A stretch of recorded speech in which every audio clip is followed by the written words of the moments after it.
Spring training home. The commissioner on hand to christen the new digs today. The ballpark of the Palm Beaches opens to the public for the first time.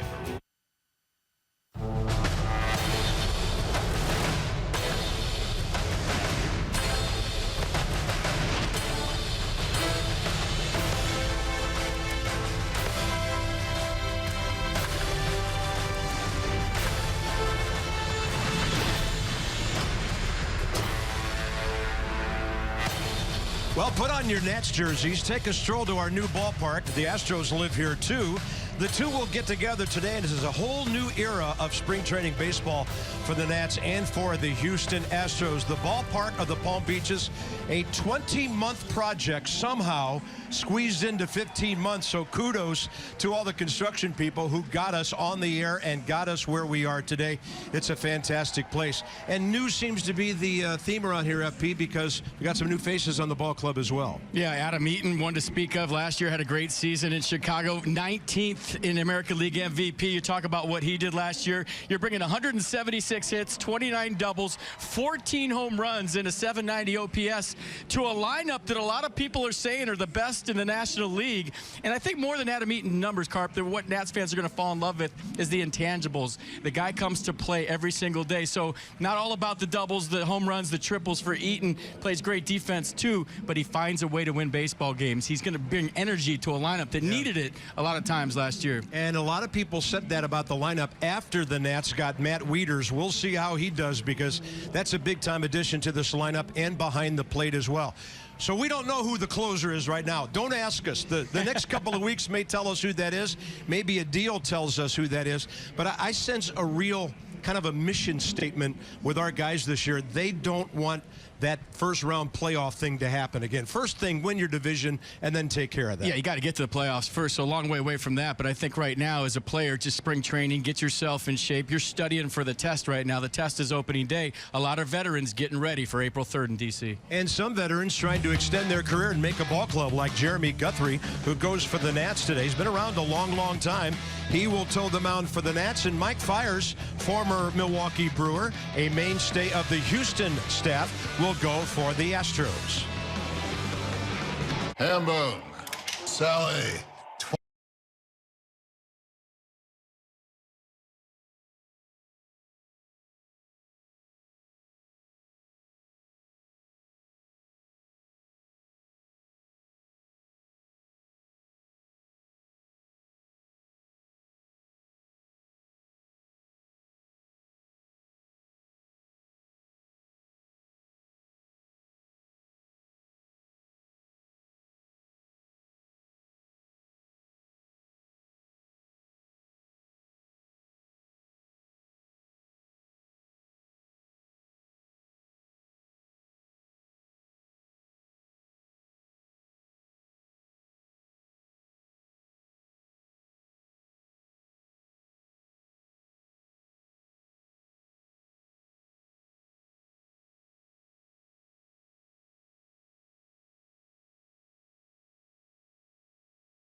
Beautiful white concourses, long lines today at the concession stands, and I took a stroll about an hour ago down there.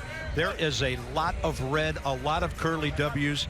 I think our fans are going to turn out for spring training this year like they never have before. We're off to a fantastic start. Under partly cloudy skies, 80 degrees, humid. Yeah, that's Florida this time of the year. And if you're a right-handed hitter and you can pull the ball, left field's going to be a whole lot of fun if you get the ball in the air. So look at this place. From the third base side where the Astros dugout is, the amazing facilities with cages, places to hit, places to lift, unbelievable weight facility here.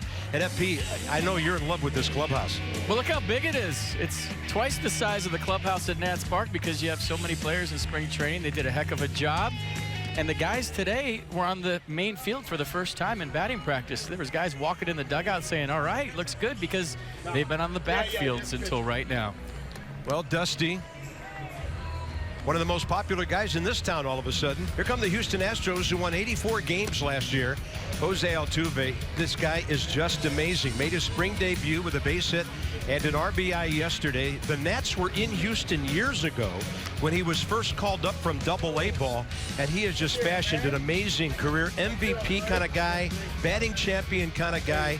He just was unbelievable last year. Hit .338, 24 homers, 96 RBIs, and the sky is the limit for him and that young Carlos Correa, who plays up the middle alongside. 37-year-old Jeremy Guthrie, 91 career wins, trying to win a job here in South Florida. It turns 38 in April. Jeremy Guthrie towing the slab for the first pitch here at the ballpark of the Palm Beaches. 15-game winner for the Royals in 2013. Pitched Game 7 of the 2014 World Series. Started Game 7. So we're excited to see him. You'll probably remember him mostly from the Orioles, 5 years as an O. And here's your first defense for the Nats. Here we go. Lind, Eaton, Harper in the outfield. Turner, Drew left side. Murphy, Robinson right side. And Derek Norris behind the plate. All kind of new faces, new names. Adam Lind, a guy who has established himself. There's Mr. Consistency over the last couple of years. Adam Eaton as well. He's been impressive. Derek Norris traded by the Nats to the A's years ago, part of the Gio deal, and now he's back. Marwin Gonzalez first up for the Houston Astros. Yeah, this isn't just the first spring training game. It feels like opening day just because of all the pomp and circumstance before the game. First pitch, fastball a little bit outside. We're underway at 107. Marwin Gonzalez, 254 for the Astros last year, 13 homers, 51 RBIs. How often do you see a first baseman leading off? Hardly ever. Home plate umpire is John Libka. Then around the bases, bunch of veteran guys, Angel Hernandez, C.B. Buckner, and Andy Fletcher, and they might move around a bit as the day goes on.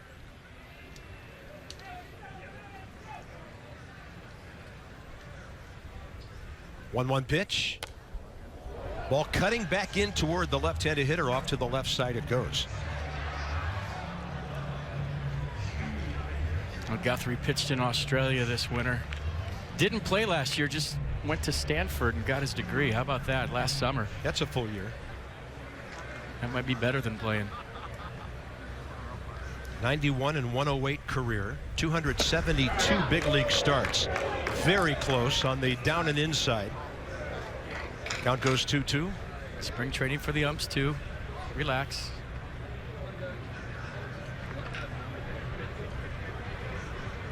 Clearly inside by a mile. Had some run back action to it, but not enough. Now Norris sets up away. Out of play left side. I'll tell you what, I was here yesterday, Carp, about 5 o'clock, and in the concourse, in the walkways, everywhere around the ballpark, people scrambling to get this thing ready, and it just blows your mind when you're here one day and you see how much work they did working through the night to get this ballpark ready for the game today, and you come today and it looks like it's been here for 10 years. So congratulations to everybody who worked harder than hard to get this ready. That's low. Off speed, mid-80s, 3-2. And it is beautiful.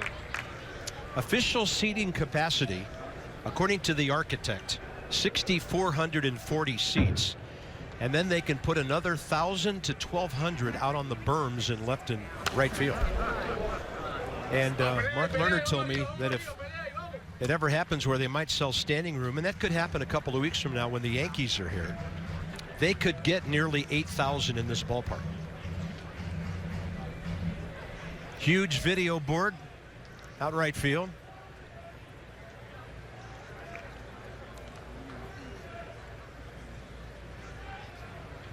Three-two. And we're battle here. We're just showing you, what the fans see and all around this place. The field's on the backside, the weight room, the training rooms, the facilities here. I mean, if you're a player for the Nats or the Astros, you have no excuses to not be ready for opening day. You have every amenity you could possibly imagine. Yeah.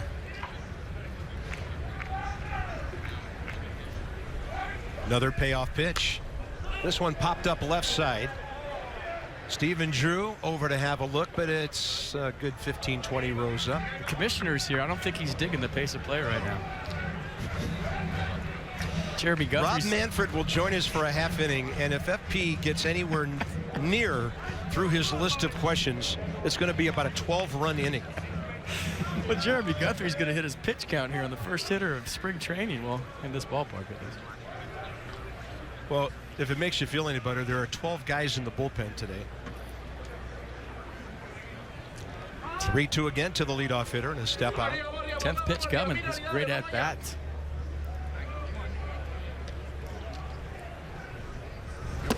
He keeps battling, and Guthrie gets the strikeout. He's pitched 1 inning this spring. Gave up a couple of hits, a run the other day, but don't worry about ERAs too much at this stage. And the next hitter will be Alex Bregman, third baseman, who's about to turn 23 years of age in a week or so, from Albuquerque. 49 games for the Astros last year, hit .264.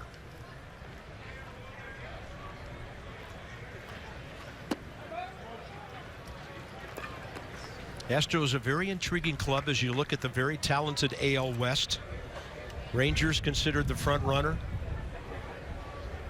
Angels have to be better than they were last year, you would think. Well, they got Danny Espinosa, of course. There you go.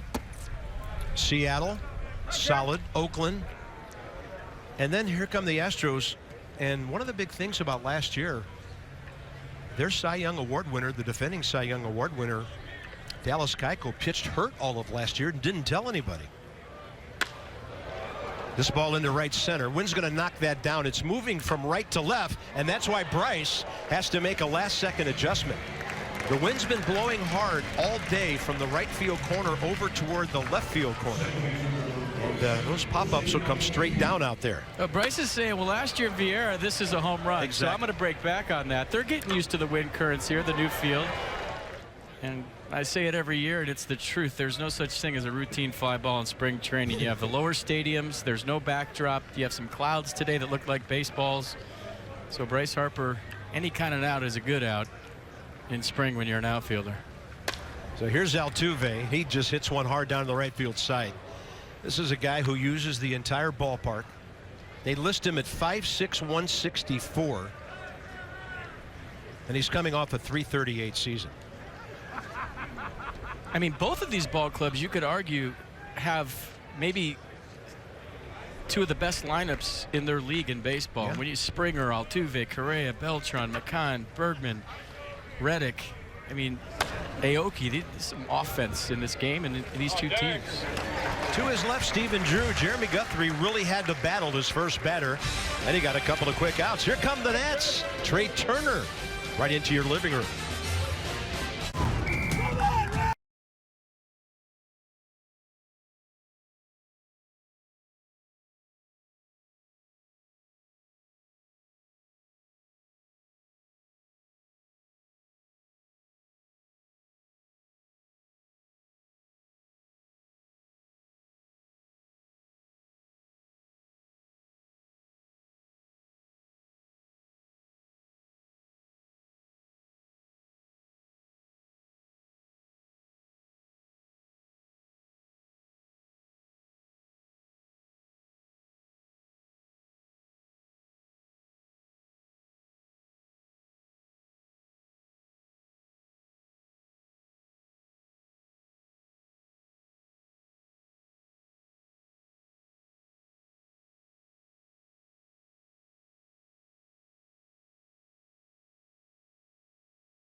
Bottom of the first. Nats have scored 14 runs their first 3 games. They're 1-2 on the year. They've hit 5 home runs already. Trey Turner, Murphy, and Harper. Great way to start. Jason Worth gets a DH today. And then Drew and Norris. Adam Eaton in the 7-hole today. Lynn Robinson gets a start. Adam Lind in left field, veteran guy, who's kind of getting reacquainted with the outfield as well. And then for the Astros, 31-year-old Mike Fiers, 34-37 career. For the Astros last year, 11-8 in 30 starts. 180 strikeouts, 64 walks. So fastball, slider, cutter, curveball change from Fiers. His fastball averages 90 miles an hour. You see opponents last year hit 280 off the Astros right-hander. Trey 1 for 5, a home run so far. That was a shot to left field up at Roger Dean Stadium in Jupiter yesterday. Nats had a nice lead over the Cardinals, but gave it up with the bullpen in the 8th inning and lost that game. But Trey had a big swing in that contest. Check out the numbers last season. 342, 13 home runs. Finished second in Rookie of the Year. 73 games, only 307 at bats. We're drooling at the prospect of an entire season of watching him. That ball lined to right, and Teoscar Hernandez has it.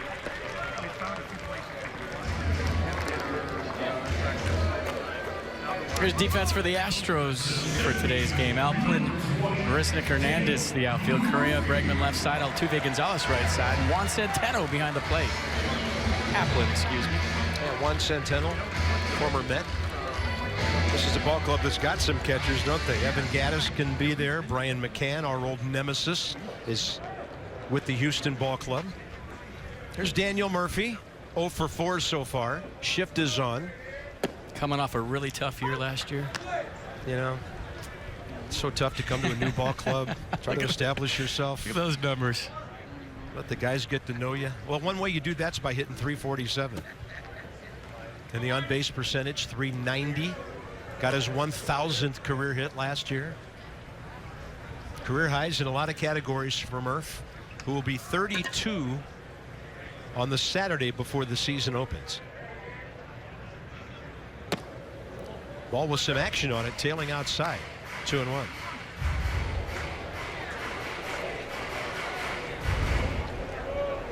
Beautiful sight lines here.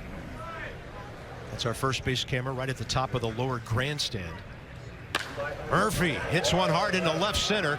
Wind's going to take it a long way. It one hops the wall, and on base for the first time in spring training, Daniel Murphy. And I don't think it needed any help from the wind. He hit it that well. Well, funny, he was the one guy in the cage today during batting practice that was checking out the wind currents, and he was talking to some of the other left-handed hitters. He said, boy, it's really carrying to left. You can ride the breeze to left center. So knowing Daniel Murphy and how cerebral he is at the plate, this is by design. He was looking for something to drive into left center field. You take pull out of the equation today as a hitter, and you keep your hands inside the baseball if you're a left-handed hitter. So Daniel Murphy with a double, what new, and for the first time, there goes the long winner, and there goes the no-hitter. Smart. Bryce Harper off to a good start. Long home run on the other side of the state the other day. Almost cleared the berm over there at the Twins ballpark, and he went 2 for 5 so far. Great batter's eye here too. It's a really high, darker green batter's eye, straightaway center. Room for the camera guys as well.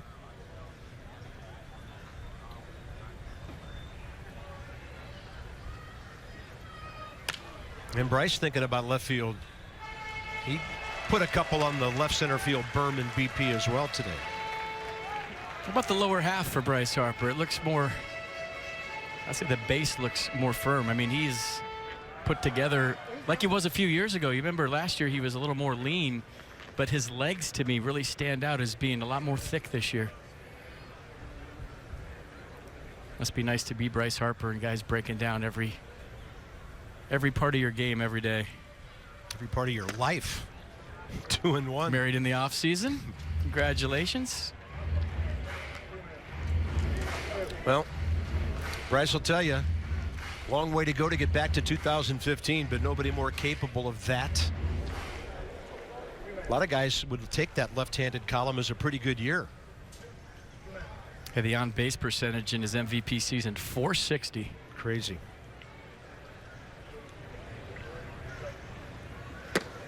Good eye on the tailing fastball. 3-1.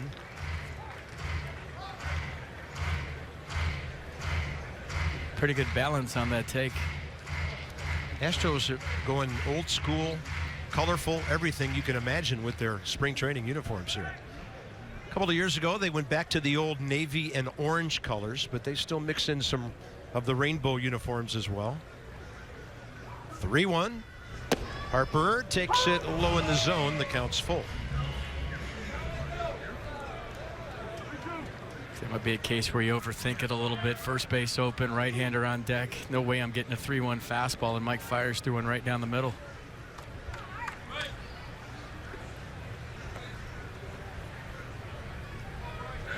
Big gap right center.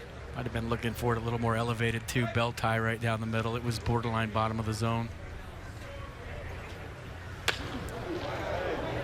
Yeah, Bryce Harper, his first at-bat in St. Lucie the other day, hit a Titanic bomb to right center field. Great, right? We know Bryce has pop. Yeah.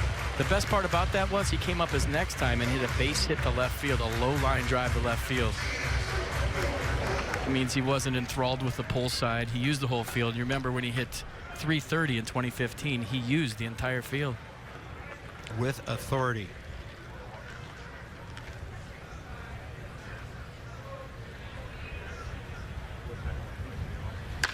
That ball's well hit. Left field, Applin back and off the wall. Bob Henley waves Murphy home. Back-to-back doubles by Murphy and Harper.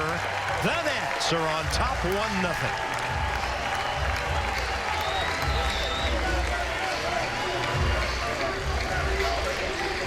Yeah, that's something we didn't see from Bryce Harper a whole lot last year, using that side of the field. You remember he had the balance problem, and who knows about the health of his shoulder and all the stuff that's been talked about in the offseason. But just looking at his base, his lower half, and the balance on his takes, and the fact that he's driving the ball the other way, which he's done a few times in spring training this year. Watch the balance and the plate coverage. He couldn't reach the outside pitch last year for whatever reason. Talk amongst yourselves. But this year, driving it to left field, I've seen that a couple of times. I know it's early, but that's a great sign.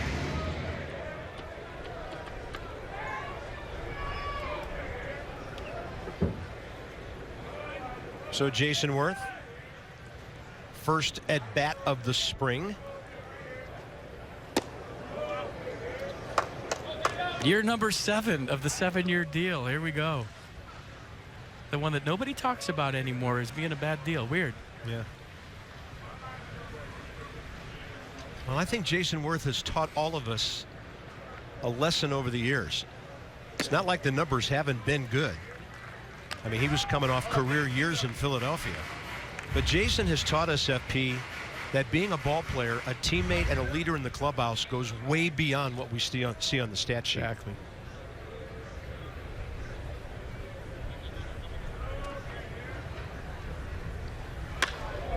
This got under that one, out to left for Andrew Applin. Sun suddenly out here. 2 down.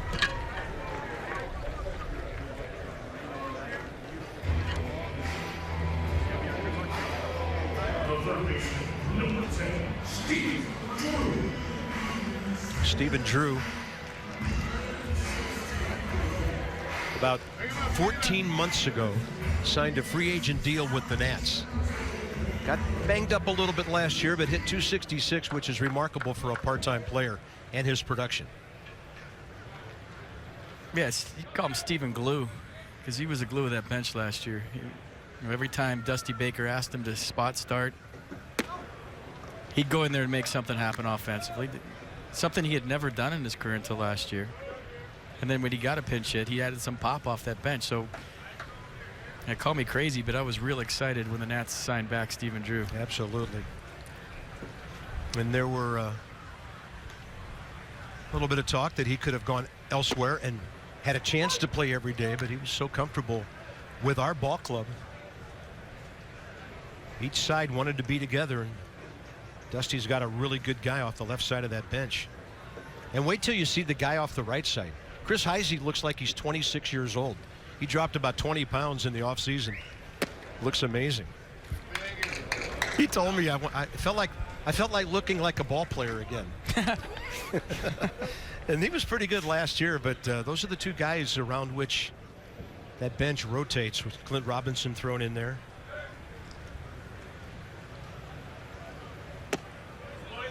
Ball tailing, but it caught part of the plate. 2-2. Fire's reaction on that was like the umpire called it a ball. Maybe it's not where he wanted the change up elevation wise, but it was called a strike. Watch Mike Fire's reaction after the pitch. Don't watch the pitch, watch the pitcher. Oh man, that was a ball. Spring training, maybe he didn't want it in that location. Yeah, 2-2. Then he really pulls the string on Drew, ball diving, but the Nats. Doubles by Murphy and Harper. Both left-handed batters going the other way. Daniel, one hopping the wall out in left center. And then Bryce hitting one right to the top of the wall in left field. 1-0, Washington.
Nationals have an early 1-0 lead here at the brand new ballpark of the Palm Beaches. Dan Kolko, Shawn Kelley, thank you for stepping into my office inside your brand new dugout. First of all, with our backs to the dugout, what are the odds we make it through this interview without any hijinks going on behind us? I've thrown some threats out there, so hopefully pretty good. Okay. Yeah. Now, first of all, let's talk about the beard and what you got going on up top as well. The fans can't see that because of the hat. What was the motivation with the new look, and how would you evaluate the execution? I lost my razor in the offseason, and the closest grocery store is about 30 minutes, so you know, I just had to let it go. And the hair is just, yeah, haircuts are getting expensive these days, like $16.99 at Sports Clips, so yeah, that's not going to do. It's not worth it. I just, you know, let it go. Golden locks up top. Golden locks, yes, curly. Now, you were talking to me the other day. This is your second year with this organization. Just kind of about the leadership role that you feel like you have now in the bullpen. You're one of the elder statesmen, and you've been here now for a full year. How do you kind of view maybe your leadership role changing going into the second year with the Nationals? Yeah, I mean, it's tough when you're a bullpen guy. You know, you're out there in the pen, and we're kind of our own entity. But I hope guys respect me and look up to me, and I hope I lead by example and do things right. And I want to, make sure that everybody, especially at this point in camp, even the younger guys, that maybe their first camp or their second camp, or guys that aren't on the roster, can kind of see how we do things here and now that I know Mad Dog and Dusty a little bit better, or a lot better, hopefully, we can all kind of have the same goal and kind of the same work ethics and things like that. And, the more we click, the better it's going to be as we go on through the season. So if I can help, hold a little bit of that glue together, then we're all pulling on the same rope. Everybody has eyes on the ninth inning, and it's a topic of conversation amongst the fan base that some people might call it a closer competition. You were saying you don't really view it that way. Tell me why. The competition thing is if we're not here, especially the guys that are already that are going to be in the bullpen, the guys that were here last year, if we need more, dang it, Yeah, there we go. We need more. I thought it wasn't gonna happen. If we need motivation to get ready, then what are we here for? So I think that we all, are here to get ready for the season. And as far as the competition thing, I mean, we're competing with ourselves to get ready for April, not with each other. So my thing is, let's all just get ready. Let's all work our butts off. Let's be ready come April and healthy and ready to go. And then Dusty will decide. Maybe opening day, and then who throws that? But I think a lot of that's the media and a lot of hype and a lot of needing to name roles or whatever that may be. So I feel like we're going to get ready and be the best bullpen in the league. The last time fans saw you on a mound, you were walking off with a little numbness in your hands in Game 5 of the NL Division Series. But you had a healthy offseason, and you're feeling pretty good now. What went into kind of the way that you came into the spring feeling as healthy as you do? I feel great. I went home a few days after the season, played a little catch, knew I was good, and from that point on, had a normal offseason. Worked out probably a little bit harder this year, ran a little bit more, and I was telling you the other day, I feel probably about as healthy as I have in the last few years. So I'm just going to try to continue that and hopefully have another year of start to finish and pitch every time they need me. So the horse head was the main topic of conversation last spring. We made it through the whole year without seeing it in action, at least out in public view. Some T-shirts last year. You got anything in mind for 2017? I got a few tricks up my sleeve. So, okay. But I don't want to let the cat out of the bag. So we'll keep that a secret. But the horse head is in Palm Beach. I will say that. Or West Palm. Where are we? West Palm? West Palm. Yeah, the horse head is in the city limits. Thank you, thank you, Shawn, for the time. Turner making it. It's a lot going on here, Shawn. Trey Turner with a nice play. We're going to break. Nationals still up 1-0 here in West Palm.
So the Nats traded Danny Espinosa in the offseason to the Anaheim Angels, the Los Angeles Angels of Anaheim, and it was all the talk this winter. Who's the closer and what's Trey Turner look like at shortstop? We all became very familiar with Trey in center field last year. It's where he played. Now moving back to his natural position, shortstop, gives you a little glimpse of what Trey Turner might bring to the table. You remember all the range in center field last year. How about the range at shortstop? Behind the bag, almost on the second base side, spin throw right on the money. Nice stretch by Clint Robinson. I like it. Well done on both ends on the 6-3. Derek Norris, 2 for 4 with an RBI so far. Nats got him the 2nd of December in a trade for right-handed pitcher Pedro Avila from Oakland.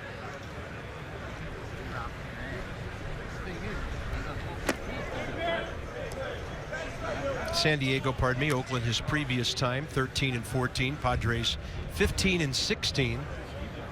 Well, the reason you're saying Oakland is because it's all he did was hit homers against the Nats while he was in Oakland Athletic. Yeah. You know, and don't tell me that story when we're around Gio, because he got Gio twice that night. It's understandable that you thought we traded him from Oakland, because that's where we We think of him. There's the new guy, Matt Wieters. Former Gold Glover.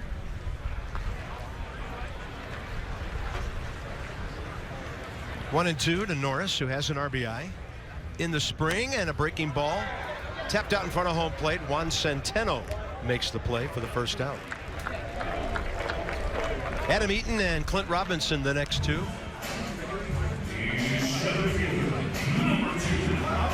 Well, I think this is the kind of guy that you notice even if he's in the other league, because you hear nothing but great things about him. 300, 287, 284 the last 3 years. And then when he comes to your ball club, this is the kind of player fans fall in love with, because they see how hard he works. He grinds out at bats. He'll hit for power. He plays a great outfield, even into the wind. Look at the carry on that ball for the second out. And he doesn't take enough pitches to let us talk about him. It's all right. Got a long 7 more months. I mean, he's a guy you're going to fall in love with, I'll tell you right now. If you don't fall in love with Adam Eaton this year as a Nats fan, you don't like baseball. He's going to bring it every single day, and he's got sneaky pop, and the reason Daniel Murphy's on the top step right there is because he hit that right in the teeth of the wind. That's a home run without the wind blowing in straight from right field. So 14 home runs last year, 9 triples, 29 doubles for Adam Eaton, and on top of that, he's got a cannon. And I'm trying to think, Carp, in our time together, has there really been an energy guy with the Nats that we see on a daily basis that brings his hard hat and lunch pail and plays with a lot of life and a lot of energy? Yeah, got to be in the lineup every day. The guy, and not a Nat, but the guy that he reminds me of in his approach, he's the outfield equivalent of David Eckstein. I remember Eckstein being that kind of guy in the infield, fires guys up, diving all over the place. With the intangibles, yeah, but with the tools, yeah, he's I think ahead of yeah. David Eckstein. Yeah, is a check swing by Clint Robinson and a foul. 0 for 4 with a walk so far in the spring. And I'm happy for Clint now that after 2 years ago, when he made the ball club for the first time, made it to a major league final weekend of spring training for the first time, he can come to spring training. I mean, he's probably taking the approach, I'm going to win a job here, but all those years of frustration and not getting a shot at the big league level, and now he's a bona fide veteran. He's going to drop one in there with 2 outs. First hit, that'll get Adam Lind to the plate at the bottom of the order, using the DH here in the early going.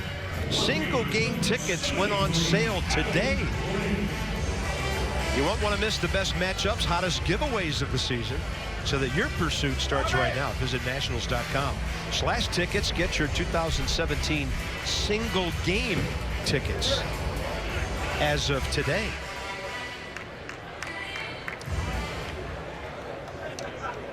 Adam Lind, 33-year-old veteran, 271 career hitter, 287 against right-handed pitching.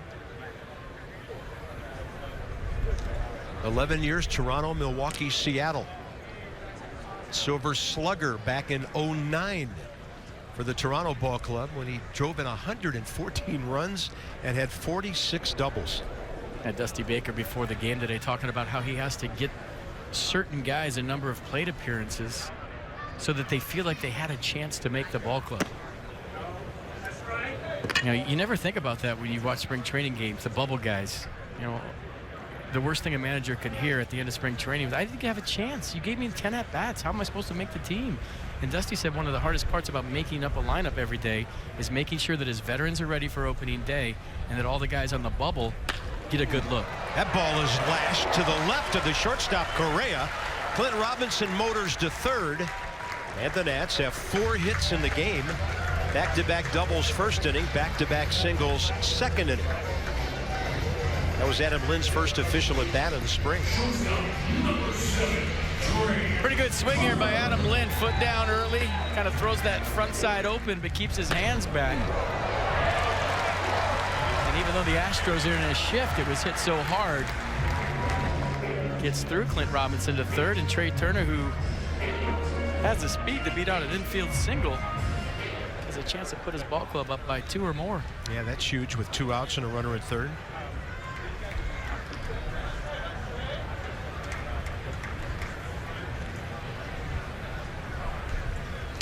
Trey goes up swinging.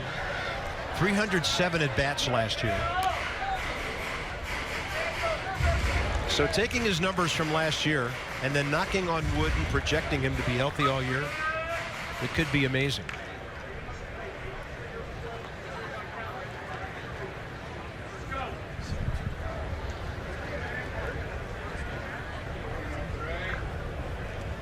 Well, he ain't sneaking up on nobody this year, that's for sure.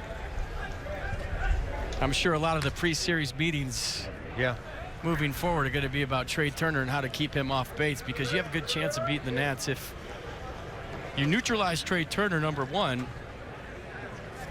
pitch around Daniel Murphy, number two. And I don't know, the lineup's pretty deep. Good luck with everything after that. Yeah. Sounds to me like there's 2 men on, nobody out, and you're facing the number 3 guy. Last year when Trey hit 342 with at least 290 at bats for a rookie. First time any rookie had done that since Ichiro back in 01 when Ichiro hit 350. I mean, if one guy can speed up the pace of play by himself, it's Trey Turner. That ball is well hit to right, and that is reachable for Teoscar Hernandez. I said that the commissioner's sitting right next to me. That's why I threw that was the ultimate tease. So the ball game just whizzing into the 3rd inning here. Nats on top, 1-0. Commissioner next. BGE Home by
Top of the 3rd inning. It's a great day for West Palm Beach. Great day for the Nats and the Astros. It's a great day for baseball.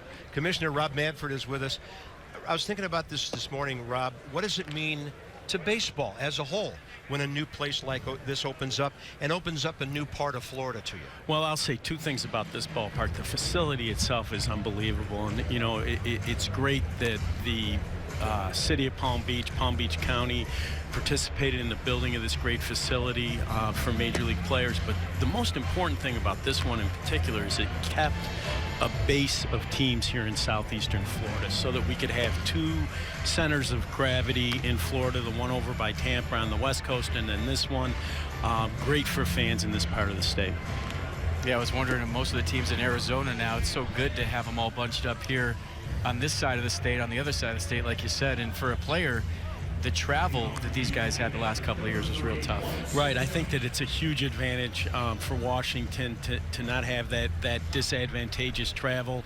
I talked to some of the players when we were down on the field, and they were saying how great the facilities are in addition to the absence of travel, or the shorter travel that they'll have to be doing. Yeah, you have no excuse as a player not to be ready for opening day. You go around the facilities, you see the whirlpools, the tubs, the pool they have here, the weight room, the turf field to get your sprint work in. Just amazing what these guys have at their fingertips nowadays. Well, Governor Scott and really the whole state of Florida to be commended. You know, I was up in Lakeland for the governor's dinner last week, and you know, Lakeland was one of our older facilities. They put almost $50 million in it, and some of the players were saying, you know, the facilities here are better than what we have at Tiger Stadium. So it's amazing. Great. Wow. Trevor Gott takes over for the Nats here in the top of the 3rd. Juan Centeno, Jake Marisnick, and Andrew Applin That ball's well hit to right. Bryce Harper tracking it. 1 out. Commissioner, an amazingly exciting finish to the 2016 season. 2 great baseball cities made it to the World Series. 2 long-suffering fan bases. And just your reaction to not only the Cubs winning, but also the Indians for getting there as well. Well, I just think that what we saw in the 2016 World Series is a demonstration of the fundamental strength of our game and the potential that it has. You know, the World Series captured America in a way that no other event can. It was just a fantastic year. In the 2 cities, you know, Chicago, everybody knows how wonderful it was, such excitement over the Cubs, but Cleveland was equally good. And, you know, whether it's 108 or 68, it's a long drought. So maybe it'll be the Indians' year this year. A great year for baseball all the way around. So talking about the pace of play, we can't let you out of here. I have a running stick here on the broadcast that if I were commissioner, these are things I do. And I can't talk behind your back because you're the commissioner. So I would limit trips to the mound because I think that slows the game down the most. And throwovers to first base. I know that one's kind of out there, and I'd say that one tongue-in-cheek. But with all your initiatives right now in wanting to speed up the pace of play, the automatic walk thing is getting a lot of play. Yeah, it is getting a lot of play. I mean, I think it's important to remember, look, we understand the automatic walk thing is a small thing. Right. We understand that. But we feel it's important to make every little change that the players are agreeable to that will move the game along. I agree with you on the mound visit issue. We had a proposal out there with the Players Association. We're going to continue to have dialogue with the Players Association. What's the proposal, excuse me? How many trips would it be per se, just for instance? Well, has been various proposals back and forth, but the general concept would be that we would limit to 2 in any particular inning the visits, but that would include catcher visits, player visits, as well as the manager and pitching coach visits that you have now. I mean, the playoff series, and we've all talked about it between the Nats and the Dodgers, the games lasted so long, and it seems like, you know, when you're in those big games as a player, you try to slow it down because it can get away, and it seemed like Yasmani Grandal was going out there after every single pitch, and that's, to me, what's slowing the game down more than anything. You think about it in a couple of categories. You don't want to affect the competitive outcome of the game. So the things we've tried to focus on are the things that are not directly related to the competition, to the action. And mound visits, I think, is a quintessential example of that. We're going to make some progress this year in terms of the delay in asking for instant replay. We're going to put the managers on a little clock. And I think those things are important just to keep the game moving along. But most important, you know, we need to have a dialogue with the players about how they want to see the game changed and how we can work together to make the game a little faster. It sounds like that dialogue isn't on the page you want it to be right now, but hopefully it will be moving forward. Well, you know, it's interesting. You have to be careful when you talk about the game because things, the play of the game on the field, because things get a little blown out of proportion. You know, really, there's a 2-year process in the basic agreement. All that I really tried to say at the beginning of the week is we're going to go into the 2nd year of that process. We still want to make an agreement with the players. There's no rancor. There's no, you know, immediate threat to anybody enjoying the game. It's just that we're going to stay on this topic for the 2nd year of a process that we negotiated with the MLBPA. I talked to Tony Clark the day after I had the press conference. He said, look, what you said is true. He said, and we're prepared to have conversations. So we'll see how it goes. It's such a fine line because as a player, you have your routines and you play the game a certain way your whole life. And if that routine is disrupted in any way, whether it's something minute, it can really throw you off from a sports psychology, a mental side of the game. And I imagine that's where the push and shove and the give and take comes in. Look, players are, you know better than I do, players are creatures of habit. I get that. It relates to the way they play their game. It relates to how effective they think they can be. By the same token, we can't lose sight of the fact that, you know, players are crucial. Everything inside the white lines are crucial. But, you know, these fans out here, they're also really important to us. And the ones that are not here are even more important than the ones that are here. And we have to everybody has to make a little contribution to make our product the best entertainment product it can be. Love it. Commissioner Rob Manfred with us. Rob, any thought, and we hear chatter about this every year, any thought with all this in mind, you and FP have been talking about the rosters in September. Any limit to that on the horizon? Because we know that can't be contributing positively to the time of game average either.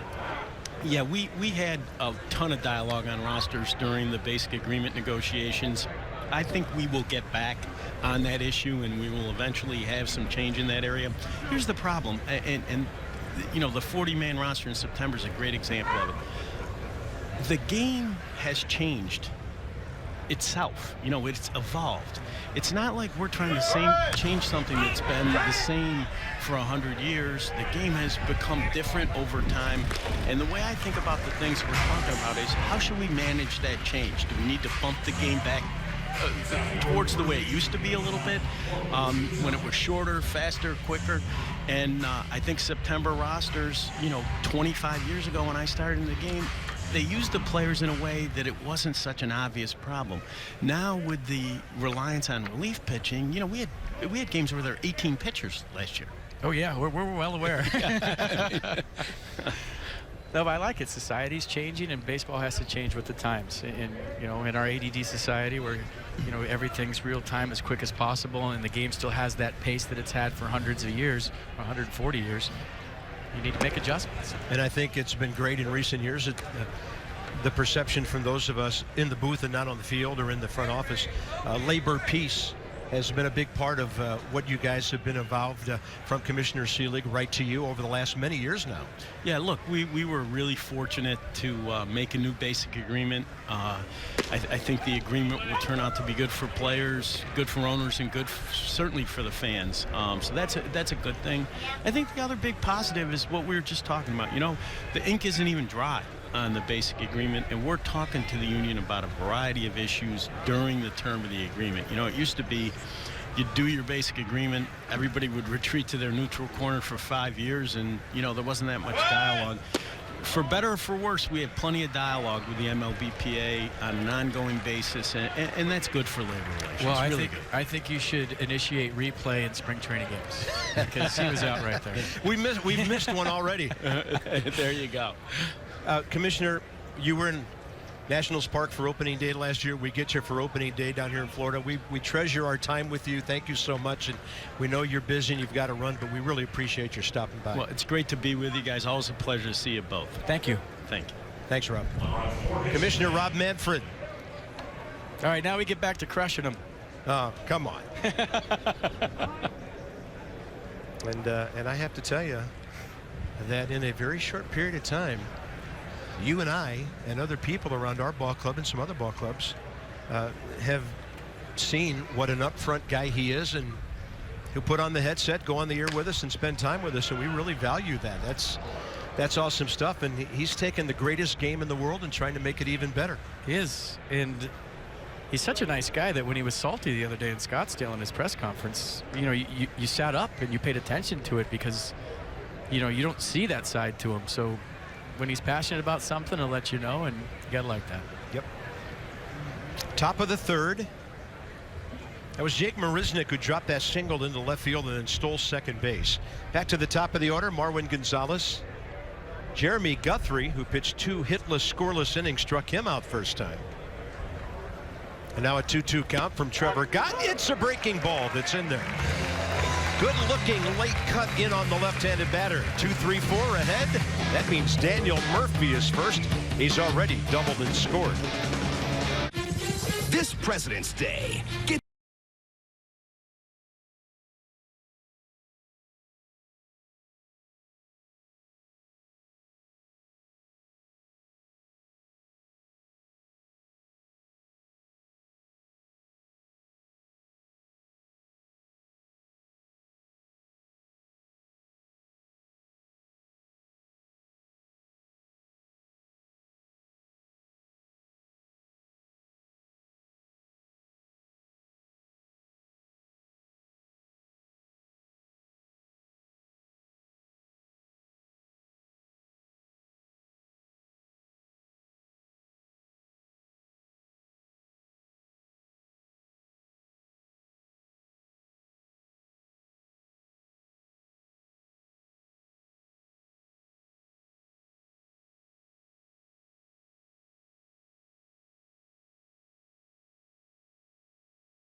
Nationals still with a 1-0 lead here in West Palm Beach. Ryan Zimmerman joining me. Ryan, hello. Good to see you as always. You've been with this organization since 2005.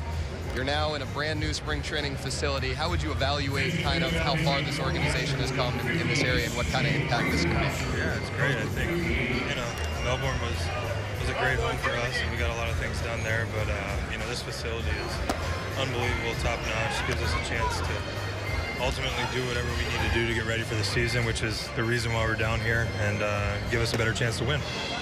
Maybe more importantly for you, how do Heather and the girls like it here in West Palm?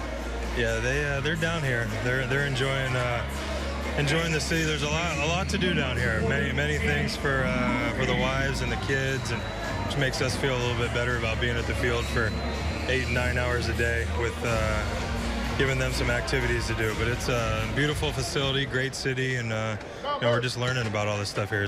We've been having fun.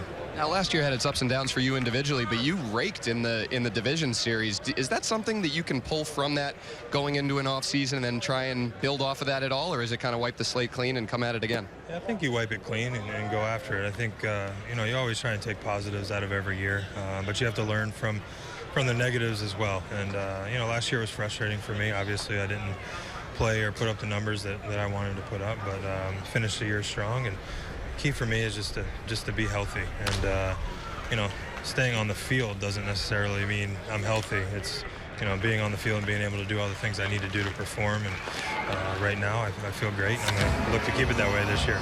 How do you approach an off season differently now than maybe you did earlier on in your career? Yeah, as you get older and as you get a lot of miles on you, you have to adapt and evolve, and the weightlifting and the cool things that I used to do aren't so cool anymore. The warm-up takes longer than the actual workout, but those are the things you have to do, and you have to embrace it and kind of challenge yourself to find new ways to be healthy and stay on the field, because that's half the battle. Quickly here, early thoughts on this team. A lot of similar faces to what we've seen last year or the year before, but what's kind of the early vibe here? Yeah, I think Dusty does a great job of, the core group is back. You add a guy like Adam Eaton, a couple other guys in the bullpen. Matt Wieters, obviously, been around for a long time, done a lot of good things, and a lot of depth, I think, whether it's going to be the guys here, a lot of guys who have played in the big leagues who might not make the team, who might be in AAA with, it's a long season, and a lot of things can happen, and when you have established big league guys coming here trying to fight for jobs, and depth is important. So great group of guys, all willing to do anything to win, and a lot of depth. So good start, but a long ways to go until that first game. Thanks for the time, Ryan. We'll see you in a game, 3 weeks from now? A little bit sooner than that. Okay. Sometime soon. Thanks, Ryan. Appreciate it. All right. Bob, back upstairs to you. Yeah, we know that Ryan needs at least 10 at-bats to get ready for the regular season. Yeah, Dan referenced his division series. He was on base 9 times against the Dodgers. 3 walks, 6 hits, drove in a couple of runs with that long fly ball you saw. Fantastic finish to the season. And I thought he was magical with the glove at first base. 3-1 to Bryce. Well, his exit velocity last year was 12th or 13th in all of baseball, talking about Ryan Zimmerman. But his launch angle, meaning the trajectory of the ball off his bat, was 7.9. And for you fans that don't know, 0 to 10 on your launch angle is a ground ball. So with all the shifts now, you could hit the ball as hard as you want on the ground. There's no hits on the ground like there may have been back in the day. So what Ryan's really focusing on this spring is improving the trajectory or the launch angle when he makes contact. There's a 3-2 pitch taken by Bryce Harper, who's on base for the second time. Check out Bryce's day today. First time in right field at the new yard. Which way does the wind blow? I think it blows in. Nice adjustment, nice play. Adam Eaton helping him out verbally, cruising over there. And then how about the double his first time up? Just missed the tater. That scored Daniel Murphy, a double right before him. So Bryce Harper on base twice, getting his work in. Looks good. Jason Worth, second AB. He hit a fly ball to left first time. Infield shift to the left side on Worth. And by the way, I've been studying up on my analytics this offseason. I heard about that. Spin rate, launch angle, exit velocity, just to name a few. And that thing with Ryan in the launch angle curve, to me, it's just about, as Daniel Murphy always says, looking for the bottom half of the baseball.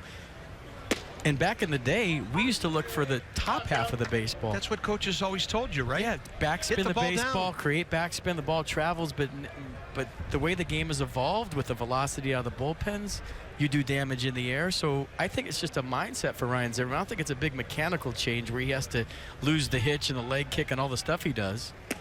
It's just, okay, I'm going to look for the bottom half of the baseball and try to drive it in the air, gap to gap, do damage, and maybe miss a few into the bleachers, take that whole ground ball mentality out of the way. But I think, number one, you have to be healthy to do that. Number two, you have to have a mindset and an approach that allows you to do that. And Daniel Murphy is a perfect example.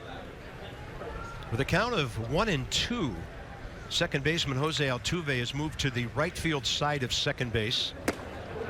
And you would figure the next pitch would be away. So it's 2-2 with one out. And I figured I can't be this old curmudgeon up here that keeps poo-pooing the analytic crowd. I have to learn it because baseball's heading that way, whether you're on board or not. That's the way it's going. So we're going to talk about it, explain it in terms that doesn't make your head explode this season. 3-2 now. As C.J. Reifenhauser got Murphy on a ground ball, walked Harper, and now he's gone full on Jason Worth. Yeah, that whole thing about it, launch angle, has just been fascinating to me to read about how Ryan's 2016 season was broken down. And the exit velocity, the spin rate's a thing that's just fascinating to me. And these are all terms that we've used throughout the history of baseball. In baseball ease, so to speak, late life. What's late life? That guy's got some hop on his fastball. He's throwing 90, but guys are fouling it off and hitting counts. Why are they fouling it off? It says 90 on the scoreboard. Well, that has late life. What is late life if you want to quantify it? It's spin rate. The ball is spinning at a greater rate in the hitting zone. Worth levels off and hits one well to right, but Hernandez right there, 2 down. And we'll get into all that stuff later. It's too soon for all that right now. I don't want my head to explode. But there's ways to create spin rate, launch angle, exit velocity, and we'll get into that. It's going to be fun.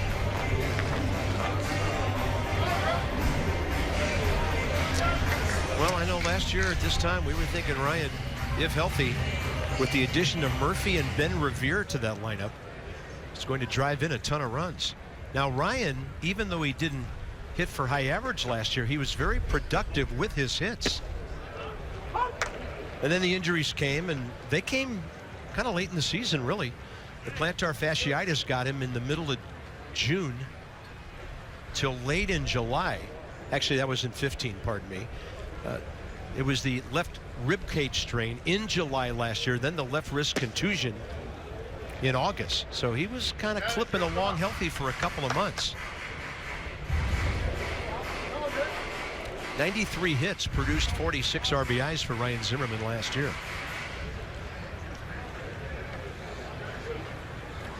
Stephen Drew struck out swinging first time. Juan Centeno sets up way out there, and the fastball up and away.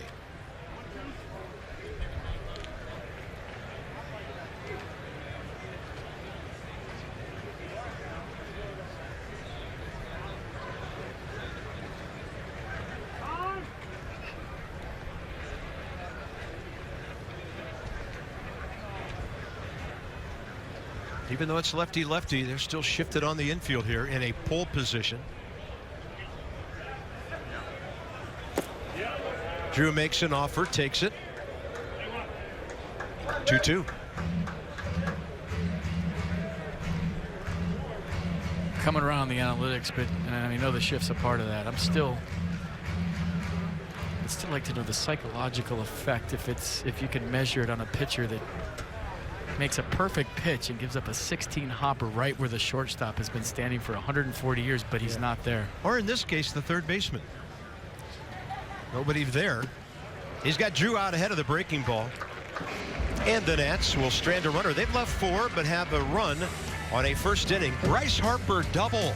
We're just floating along here on opening day. During Toyota's President's event,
ballpark of the Palm Beaches.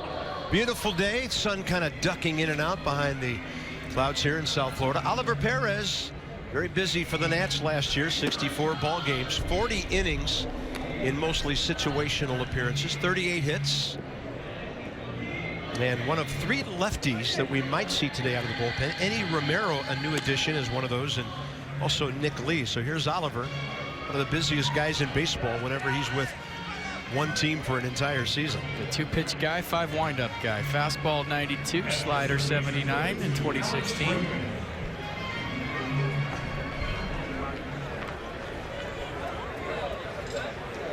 Alex Bregman, Jose Altuve, and then Carlos Correa.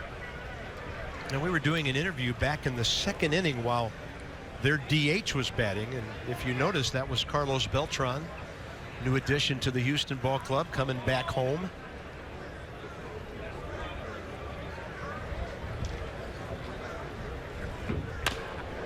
Out to short, Trey Turner to his left for the 2nd time today. A little easier than that first play when he had to go way up the middle. And a quick out for Oliver Perez here, 4th inning. There's a couple ways to play shortstop. Nats fans got used to Ian Desmond. He had a very strong arm. Then they got really used to Danny Espinosa, who was a lockdown shortstop with a cannon. He would shuffle, and show off the hose.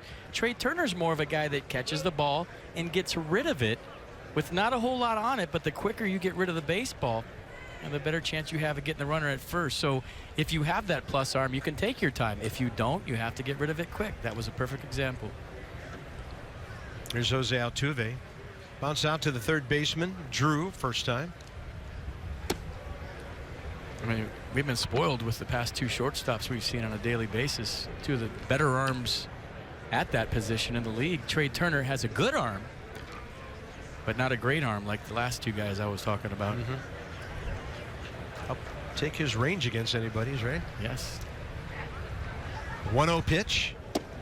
The other thing I'm going to keep an eye on this year, up until the time we go to downtown Denver, is what kind of numbers Ian Desmond puts up at Coors Field this year. That could be interesting. Well, if they didn't put up that wall in right center field, he had 100 home runs. That's where he hits them low and hard to right center field. Altuve reaching for that one. I don't know how I feel about him as a first baseman, though. Not because he can't play it or won't be willing to play it. It just seems like a waste of a pretty good athlete on the defensive side. And good luck with the throwovers at Sunset, Ian. Oh. Probably hadn't even thought about that yet. Every first baseman in baseball would love there to be a throw-over limit in the first 3 innings of any game at Coors Field, with the sun shining right in from the left field corner. Altuve 1 for 3 this spring.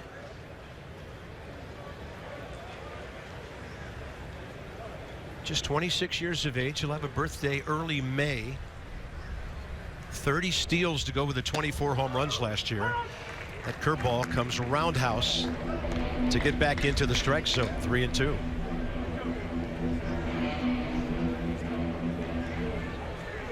There's a slider, starts way off the plate. Jose Altuve gave up on it, came back for a strike. Good pitch. Correa on deck with 1 out. Goes out there again, same result, and Altuve nods in the affirmative to John Lipka, the home plate umpire. 2 outs. Gave up on strike 2, gave up on strike 3, and this is a guy that loves to swing. That one didn't look like it had as much break on it as strike 2, but he'll take it. Carlos Correa. Yeah, Oliver finished the season well. Very stingy. So Correa and Altuve drove in 192 runs last year. They hit 44 home runs between them. Remember a few years ago back in Vieira, what, 3, 4 maybe? When they called him over for the big league game and he was 18 years old, and everybody raving about our first round pick. Watch him play, watch his presence on the field. And he made a play going up the middle. He spun at second base and threw a cannon to first, and we were sold then. And now he's a guy that I feel like is going to be in the mix for all-star appearances on a yearly basis and possibly an MVP or two. He's that good. Yeah. He's still only 22. Won't have a birthday till late September. 2-0 pitch. And by the way, these two also stole 43 bases between them last year. Well, they got a good lineup, and their ballpark's conducive to hitting. They got the fence now in center field. They took down the whole hill flagpole deal, which was Hill, huh? silly. Hey, right at the base of the hill is where they put the center field fence.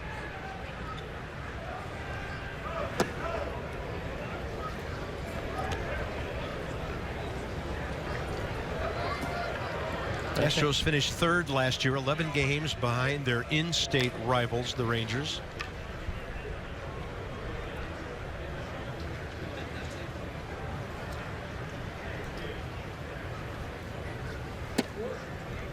Oliver using that outside corner again.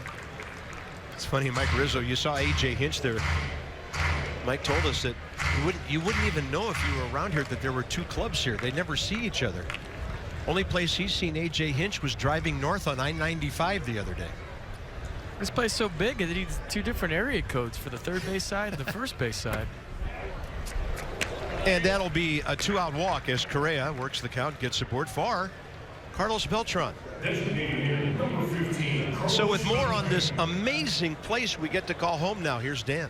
Bob, a lot of benefits to this new facility. Obviously, the fields themselves, not just the ballpark here, but the practice fields. Dusty Baker commenting today that because there's so many fields and they're so close together, it's easy for the evaluators to get out and see a lot of players in a short amount of time. Said guys are excited to be here. They're early to get here. They're late to leave. That's obviously meaning they can get a lot of work in. But in terms of travel as well, which is huge in spring training, there are now 4 teams within 45 minutes of us here in West Palm that the Nats could play. They could obviously play the Astros, the Mets in Port St. Lucie, and the Cardinals and Marlins in Jupiter. So a lot fewer long trips for the Nats this spring. Only 6 of them, guys, all spring, longer than 15 minutes. A lot shorter bus travel this spring. Yeah, don't have to use all those roads anymore. A lot of them are pretty close. Astros from Kissimmee. They were really the closest team to the Nats in Vieira. And then the Braves, it's been announced now, will be leaving Disney 2 years from now. And they'll be down in the Sarasota area on the West Coast. It's also an advantage if you're a minor league player in the system because it's all connected. It's all right here. So if you're Mike Rizzo and you want to go take a peek at one of your prospects, it's not like you have to drive down the street like in Vieira or with a lot of teams, just on a different place, a different facility. Well hit. Is it coming back? Out of here. Carlos Beltran.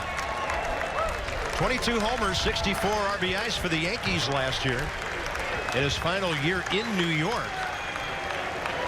Then he had 7 more with Texas. And he has put Houston on top here in his second at bat of the spring.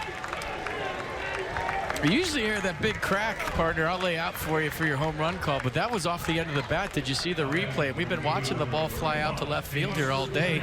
Didn't have the right sound, but the elements gave it a little bit of a push. Yeah. And just like that, it's 2-1 Astros. Yeah, you could watch 1 minute of batting practice and know that's where the jet stream's going today.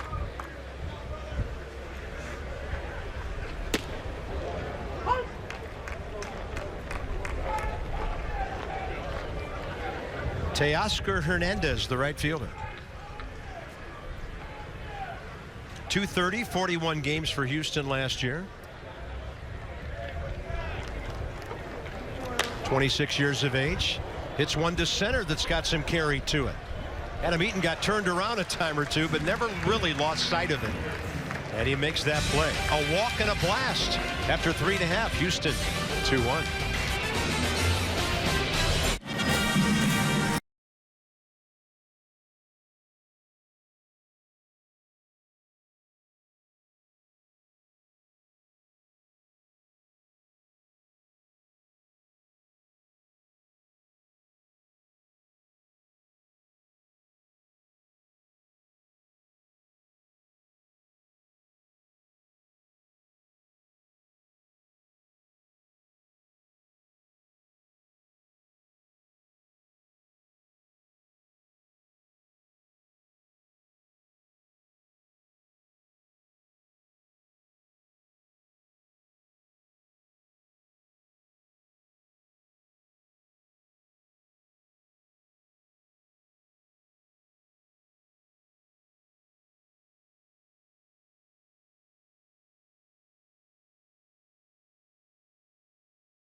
president's race.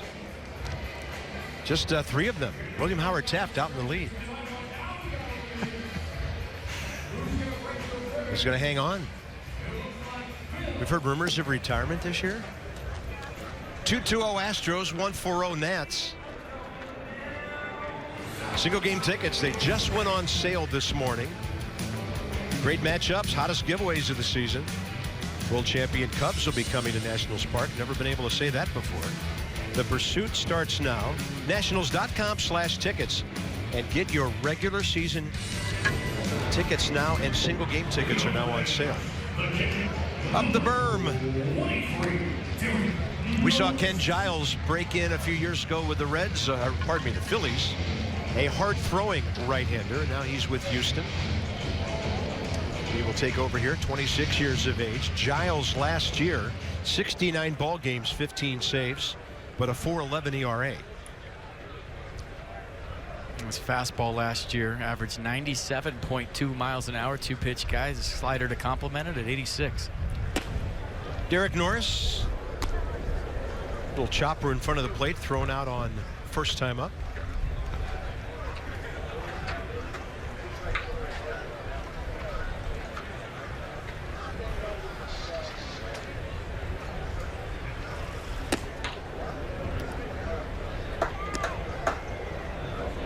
Those are good seats. Are those massage chairs? You had to put a quarter in those? How about that? Top of the berm.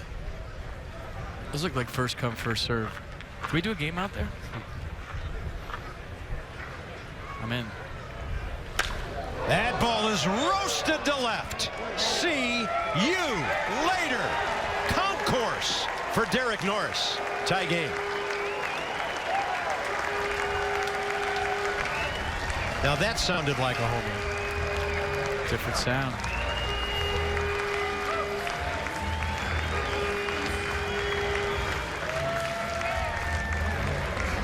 Well, that's what Derek Norris does. We've seen him do that as an Oakland Athletic. We've seen him do it as a San Diego Padre. Just a short, compact swing. Stays on that ball. Got himself into an advantageous count. And that's out regardless if the wind is blowing out to left. Just a center cut fastball, and no matter what time of year, major league hitters don't miss those. 14 home runs each of the last 2 years with San Diego. Eaton bunting left side, and it's close. He's safe. You got to be fast to beat out a bunt picked up on one hop by a charging third baseman. Was it last year we did a game against the White Sox? Adam Eaton had 2 base hit bunts in the same game, and usually when you get one as a speed guy, they're going to take it away from you next time. But this is what he brings to the table. This is why you're going to fall in love with the Nats' new center fielder. He finds a way to beat you. These are the little things beyond the stats with Adam Eaton. You saw the Astros in a kind of modified shift where Alex Bregman was playing over toward the shortstop area. Adam Eaton looked up and he said, okay, I'm not going to hit a home run today because I tried that last time in the win. Let me try a bunt single. Nicely done. Yeah, only 12 hitters in baseball, more hits combined the last 2 years. Here's Clint Robinson. You had your chance. Somebody in the dugout say you had your chance. Meaning you had your chance to get him out while he was at the plate. Adam Eaton last year, 14 steals in 19 attempts, 18 the year before that with Chicago. Off speed, Clint over the top of it.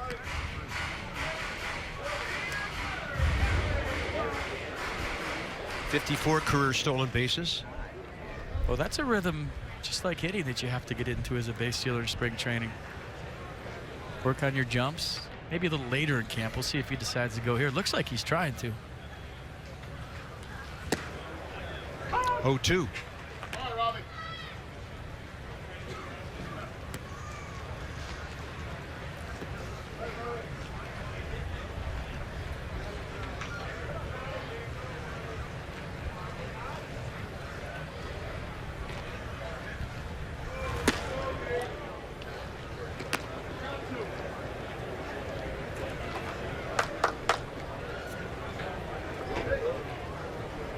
Robinson base hit, flare to left first time.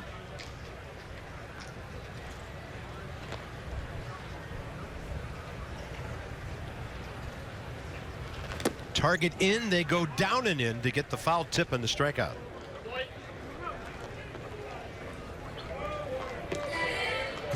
Giles is the Astros closer, but A.J. Hinch is from the school that, you know, he'll use his closer in high leverage situations, so he wouldn't be afraid to go to Giles in, say, the 7th or the 8th inning even in a given game. If it feels like 3, 4, 5's coming up, it's a close ball game. Probably would never use him in the 4th. A lot of time managers in spring training like closers to get their work in, go run afterwards, and face major league hitters more importantly. You come in the 9th as a closer in spring training, you're facing AA guys. Adam Lind goes to the right side, and then Altuve trying to make a quick flip over to Correa, boots it. And that error will put runners at first and second, 1 out.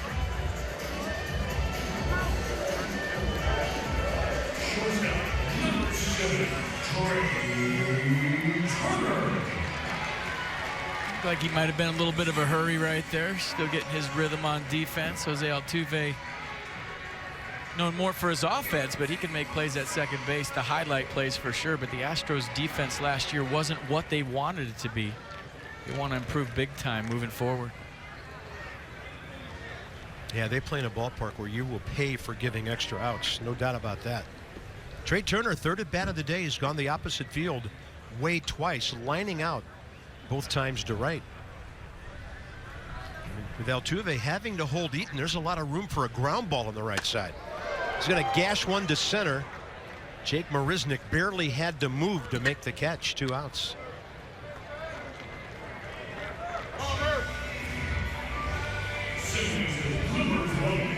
Murphy again. Trey's had 3 good at-bats today, nothing to show. Saving him for the season. Yeah, why not? Murphy a double and a ground ball. Grounder was against a lefty. The double, opposite field against Mike Fiers. To the gap in left center. First time up, Bryce Harper then drove him in with a double.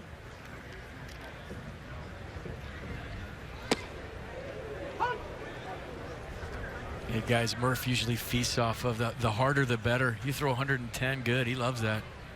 So he just shortens up his swing, lets the barrel do the work. See if Giles challenges him with a fastball. He knows it too.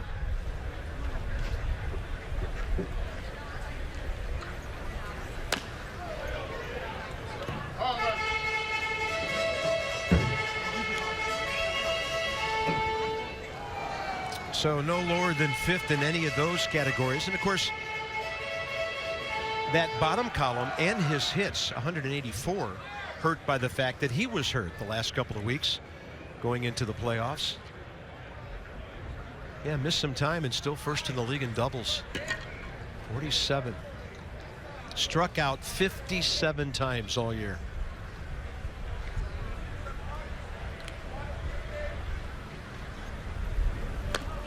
Got the highest batting average without winning a batting title since John Olerud hit 353 in 1998. Somebody else from the Rockies beat John Olerud, Larry Walker. Yeah, it takes a Colorado guy, doesn't it? Still don't like the way DJ LeMahieu backed into that thing last year. I like him as a player. I just don't like how he did that. Agreed. I like him a lot as a player.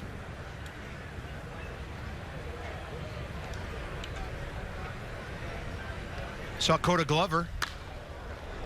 Now Murphy hoping the wind will push this thing, but it's going to come spinning back and be playable for Alex Bregman. So the game is tied on a monster home run by Derek Norris. This one heading for the Astros office building out there. And after 4, it's a 2-2 game.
2-2 ball game. Nationals 7 base hits already, stranding 6 runners, and one of the most intriguing guys from last year into this year as far as the bullpen goes is young Koda Glover. ERA got up there because of 1 or 2 outings when he got hit, but all the stuff in the world. And with more on this hard-throwing young right-hander, here's Dan. Bob, we remember when Koda Glover first came up to the big leagues last year. He had a lot of success, kind of faded down the stretch. Well, there's a reason for that. He ended up having a torn labrum in his left hip that he tried to pitch through, said it was incredibly painful. After the regular season was over, the Nationals sent Glover home, got some PT on both his left and his right hip. He said he wanted to strengthen that right hip as well. 3 times a week for almost 3 months. Says he feels fantastic right now and is ready to get out there this spring and really show the Nationals what he can do consistently. Top of the 5th, catcher Juan Centeno for the Astros. Got some defensive changes we'll bring you up to date with shortly. And Glover last year's fastball averaged almost 97 miles an hour. And a ball hit out to that new outfielder. Brian Goodwin cruising to that, replacing Adam Lind down in the left. Brian Goodwin came on first week or 2 in the big leagues, kind of getting the feel for things, and then he was very productive. It's a big league beard. There he is, Jose Lobaton. So there's Bautista, and then number 19 is Brandon Snyder, a resident of Gainesville, Virginia. In there for a strike to Jake Marisnick, the center fielder.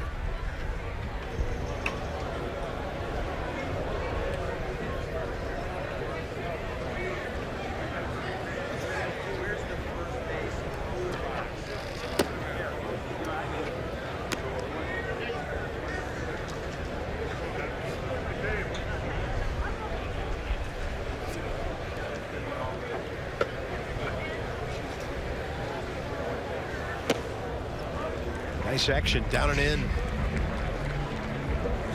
Here, you do the replay. I'm doing my scorecard. Got it?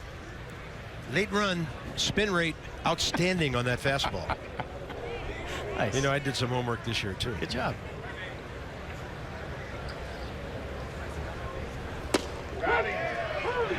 Koda Glover, see ya. 2 down. A pretty good slider here by Koda Glover. Watch the late break. Fastball, right? Nope. Watch the subtle movement at the very end that locks up Jake Marisnick for strike 3. Good pitch. Mike Maddox digging it.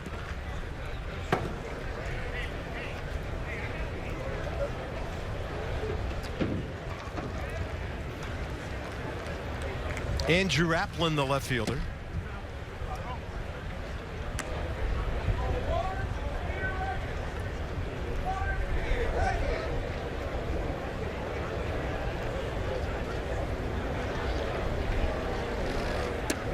I mean, when you talk about the closer situation for the Nationals, it's one of those things where this guy you're looking at right now might develop into that very role as the season progresses. You never know how it works out. Shawn Kelley might grab it by the horns.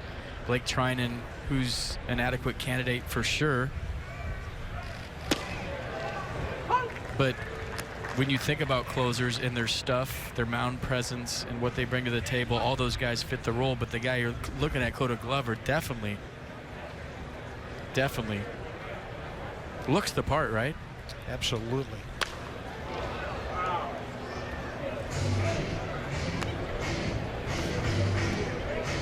One of my great memories of Nats Fest this year was we did a session for the kids where they got to interview Koda Glover and Sammy Solis, and I got the 2 of them to talking about each other, and it kind of fell apart from there.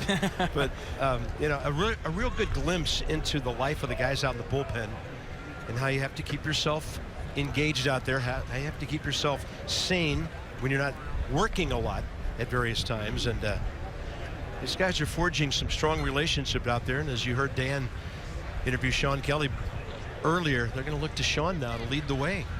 I mean, Shawn Kelley had 7 saves last year. That's the most of any returning reliever for the Washington Nationals. And remember, Koda Glover was number 32 last year. And when Matt Wieters signed with the Nats, he said, "You can have my number." So he gave Matt Wieters 32, and he took number 30. Cool. That is cool. This ball hit well to left. Anything's going to go a ways today. Good win. About 2 back steps in front of the fence. Makes the grab and a scoreless top of the 5th for Coda Glover. Bryce Harper's been perfect. Homer, double. Rather a double and a walk. He's next. This President's Day.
We'll see a 3rd plate appearance today for Bryce Harper in a moment.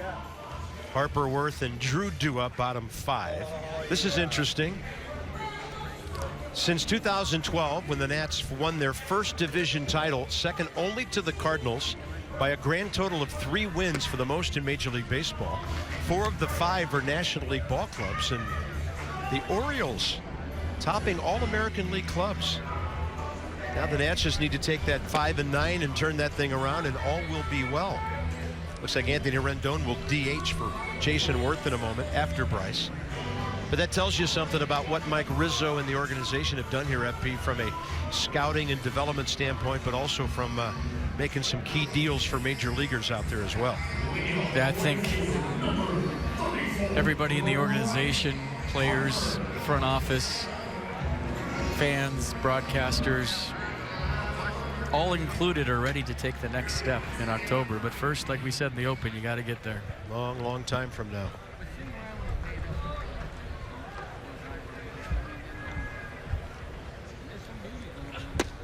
Right-hander Will Harris.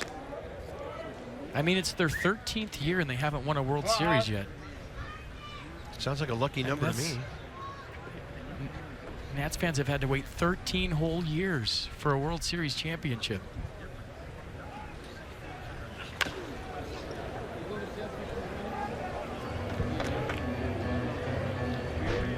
Dusty knows all about how hard it is.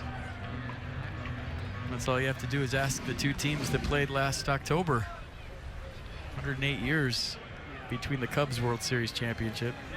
What did Rob Manfred say? 68 for the Indians. And they were so close against the Marlins back in '97.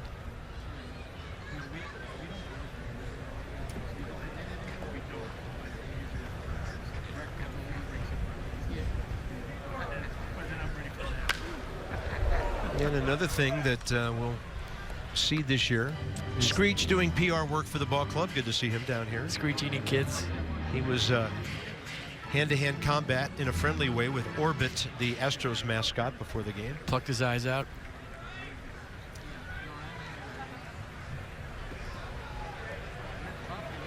Cubs played an extra month of baseball last year, FP. I know the Giants know this drill, and a lot of people have talked about it. That's a pretty good job of getting inside on a great left-handed batter by Will Harris, 1 out. Well, that's a good point you make. You know, they played an extra month of baseball, and not only that, they all went on the circuit after that. Like you would imagine, right? You worked 108 years to win a World Series. Those players went from being a laughingstock 3 or 4 years ago to the best team in baseball. And Bryce said as much about last offseason after he won the MVP. He learned to say no this offseason, where days that he used to work out, he would go do something fun for a sponsor or go to a Super Bowl. Then you have a day of travel where you miss a workout, the event itself, and a day of travel back.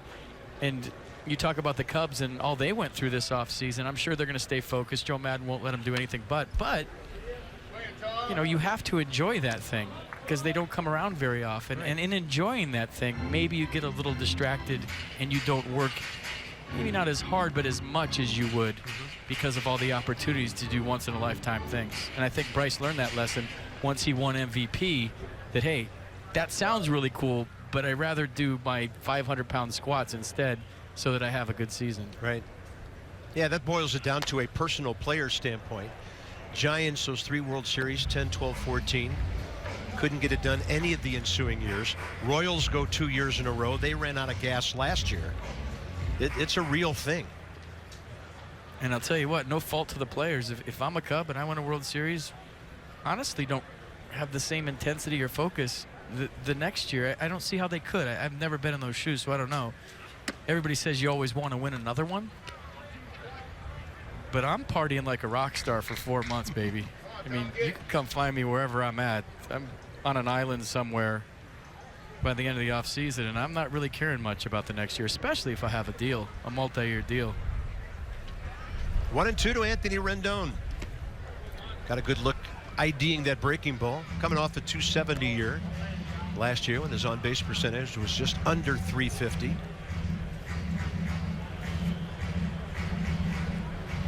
Don't usually see A-list celebrities come off the bench in spring training games. Anthony Rendon pinch hitting for Jason Worth. Well, he's from Houston, so, you know, wanted to celebrate the opening of the ballpark with his boyhood team.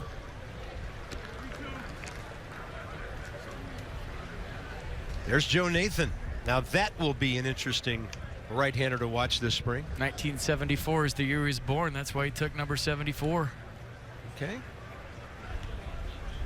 think it's my only remaining teammate still playing.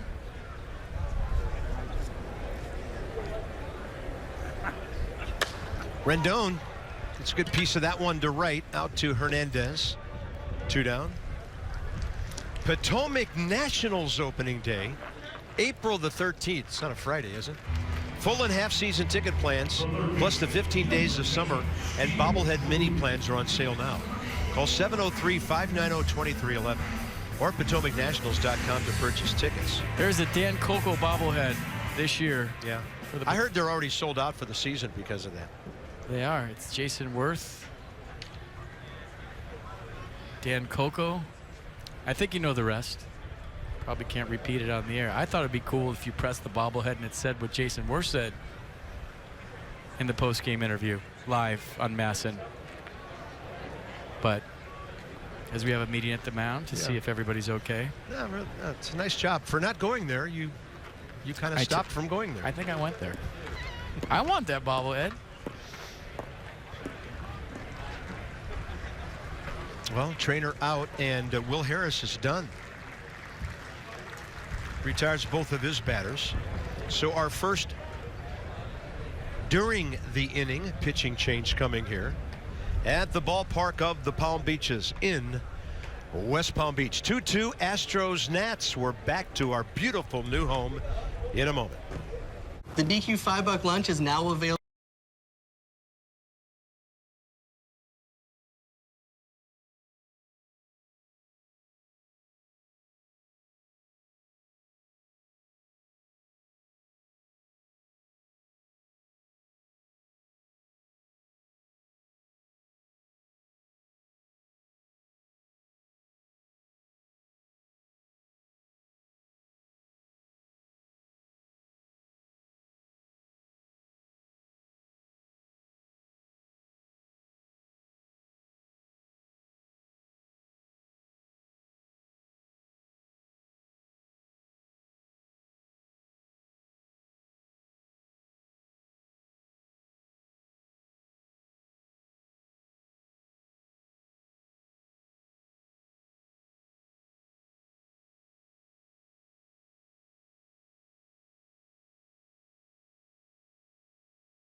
A couple of outs in the bottom of the 5th, 2-2 here in Palm Beach. Single game tickets on sale right now. They started today. You won't want to miss the best matchups and hottest giveaways of the season.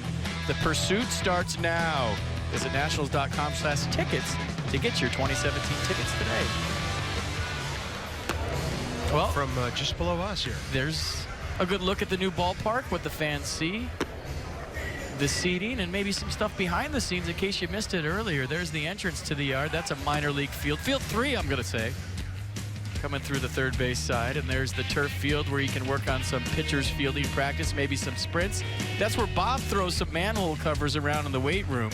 And after the game, too. With his fingerless weightlifting gloves. And there's the clubhouse with the big curly W. That's my favorite part, by the way. The curly W on the ceiling of the clubhouse in the baseball, and the clubhouse is humongous. So the ballpark of the Palm Beach is one day, and we are seriously digging this place.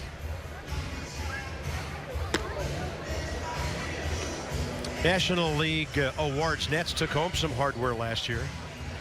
Some came very close to a haul of their own as Max won the Cy Young. Daniel Murphy second in the MVP. Trey Turner. Had he played a full season, that might have been a different story, but he was definitely ready when the Nats called on him, and Dusty in the top 3 for Manager of the Year. And your Cy Young Award winner, as you see on the left,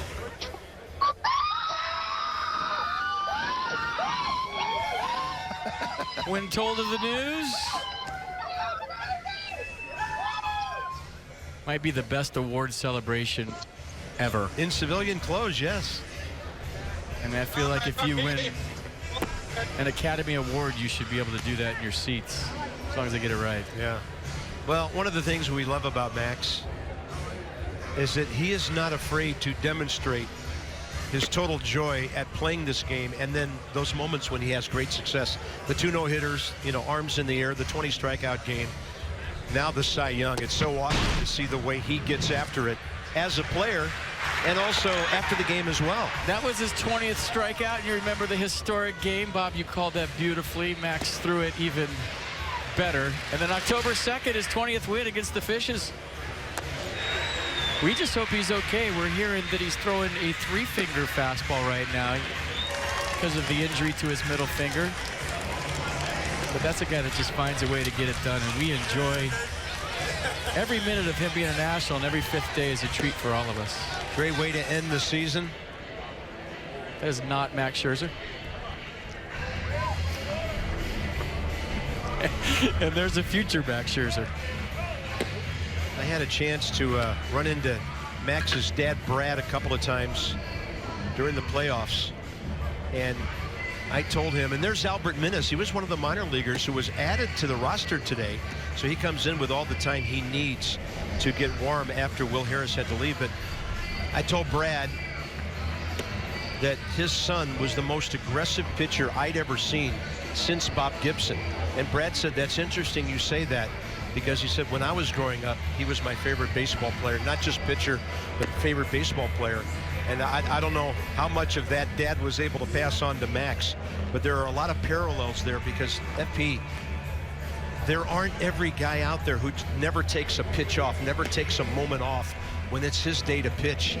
And Max, pardon the slight pun here, he does maximize every day that's his day and doesn't leave anything out there.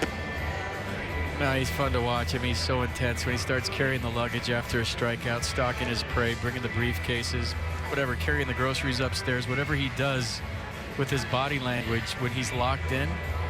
And I think even, well, maybe not as exciting, but more admirable as a former athlete is on the days that he doesn't have his ace stuff, how he competes. Yeah. And he'll go out there with maybe not a slider on a given day, or a rolling curveball, his changeups. We've seen him beat teams with just a fastball. There's not too many guys that can do that at the major league level, and that speaks to more of the person than the stuff. 25-year-old rookie lefty from Liberty, Missouri, Albert Minnis. 4 teams in 2 organizations last year: Fresno, Corpus Christi, Lancaster, Tri-City.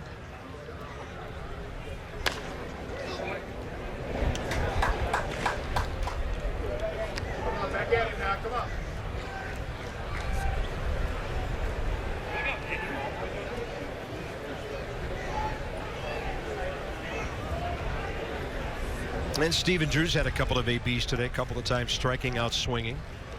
And again, despite a lefty-lefty matchup, right side shift on here.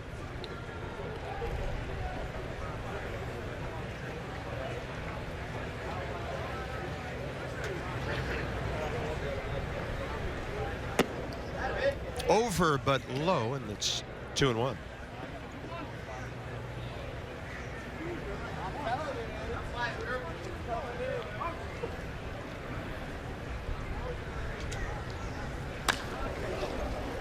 One's got some top spin on it, rolled over to the right side for Altuve, and that's it for the Nats. Bottom of the 5th. 2-2 ball game. Pretty well played on both sides so far. FiOS is not cable.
In case you missed it, 2-2 as we go to the top of the 6th inning. Daniel hits Murphy with a double. Shocker. Bryce Harper on base a couple of times today. 1 for 2 with a double and a walk. Go back to the 4th inning. Derek Norris from the San Diego Padres, picked up in the offseason, ties it at 2 with a big-time bomb to left. Good beard, good homer. Some tremendous facial hair on this team this year. Jason Worth, Derek Norris, Ryan Goodwin in left right now, sporting a big league beard. That's Neftali Soto. No beard. Takes over third base for Drew. Wilmer Defoe is at short for Trey Turner. And then Michael A. Taylor, who commutes 45 minutes here and back every day in right field. Here's Joe Nathan. What made Joe Nathan as good as he was as a closer for an extended time? Well, he just pounds the strike zone. It's his makeup, his durability, and coming back from a lot of injuries, and I think more than anything his command. He was a guy that at the peak of his career could just put the ball wherever he wanted it. So last year his fastball averaged 91. In the beginning of his career as a closer with the Twins it was 95, and back in the day with the Giants he was a starting pitcher. So 377 career saves, 8th most all time for Joe Nathan. Marwin Gonzalez, a couple of strikeouts today. 0-1 pitch, top of the 6th, showed bunt, took the fastball upstairs. So his rookie year he got called up with the Giants, and he was a teammate of mine, a great rookie.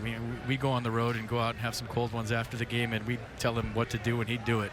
He was just happy to be part of the guys. But Ron Perinoski was Dusty Baker's pitching coach in 1999, and one of the first weeks he was called up as a pitcher, he's in the bullpen, and Perinoski turns to whomever to get on the phone. He said, "Get Joe Namath up." And from that day, he was Broadway Joe. I mean, he's gone on to do bigger and better things and everybody knows his name, but the rest of that season, he was Broadway Joe. That's good.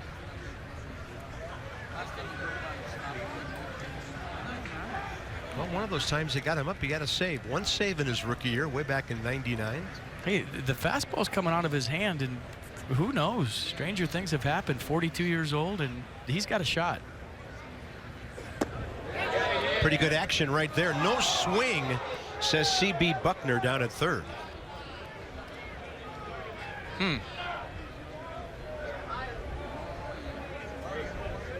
That's a full swing. C.B. Buckner 0 for 1 on the 2017 season. If I'm the commissioner, I'm worried at pace of play. I'm telling all my umpires on the first and third baseline, if the batter blinks on a 2-strike count, say he went. Now, as a hitter, I wouldn't like that. But if I want to speed up the games, that's one way. That was Nathan's off-speed pitch at 82. Count goes full.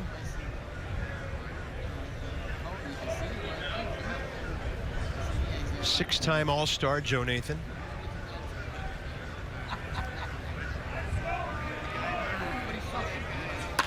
Fastball riding high, and a good job by Marwin Gonzalez of taking it the other way.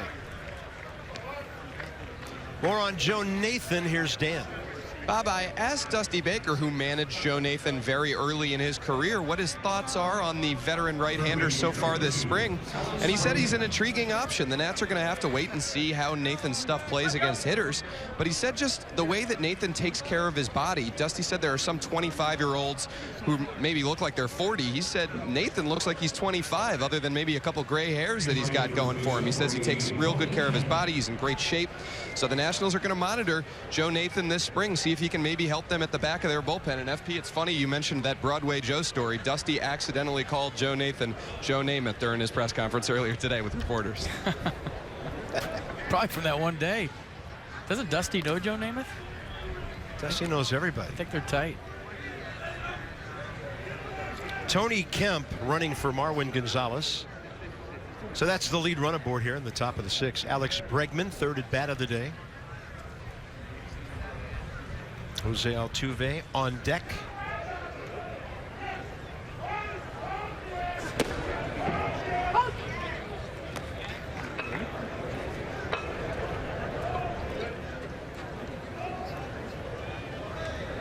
Anytime you have a career of 2.87, in your first year, the big leagues was 1999. That is so impressive. FP talked about the number of saves.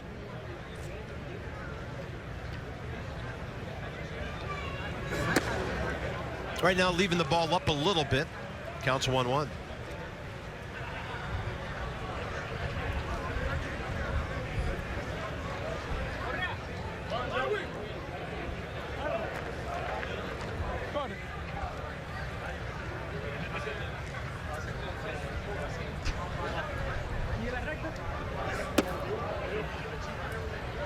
Jose Altuve doing some homework in the on-deck circle from, I think it's Marwin Gonzalez telling him what he saw just now.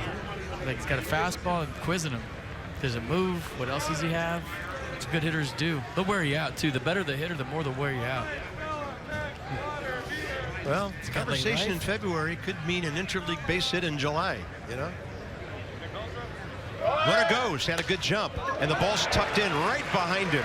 And the Astros perfectly executed. First and third, nobody out. Good swing by Alex Bregman. Altuve now in a dangerous spot. You may see a little cut on that fastball, kind of running away. Jose Lobaton ready to throw, but Dan Murphy vacating the premises to cover second base allows the knock through the hole. First and third, nobody out. And here come the caddies. Starters coming out, bench guys coming in.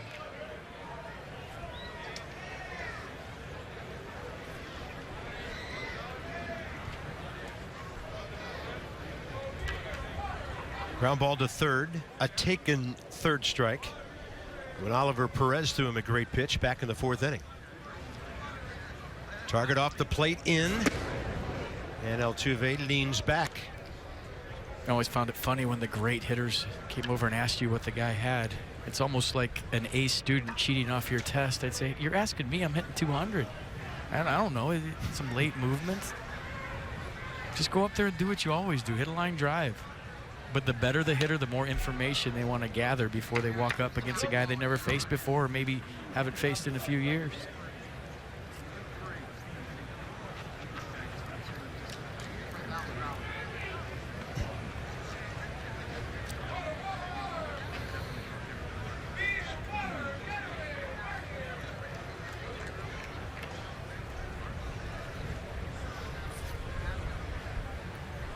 1 ball, 1 strike.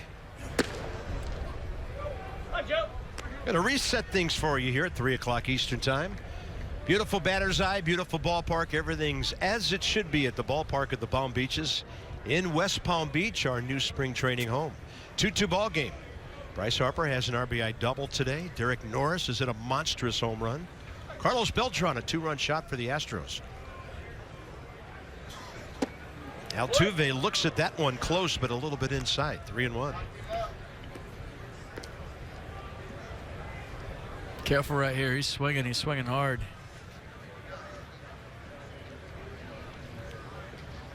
Second baseman, small in stature, but he drove in 96 runs last year.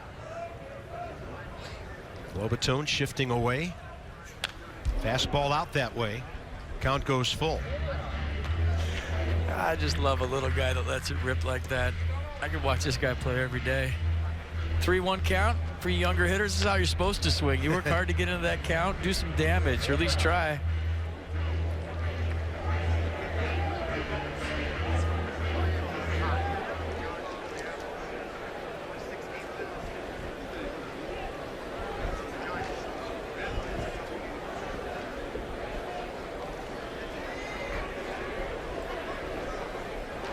Runner at first going.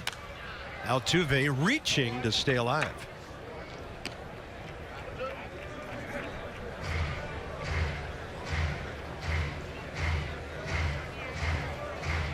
We'll be back with you a week from today. Red Sox will be here.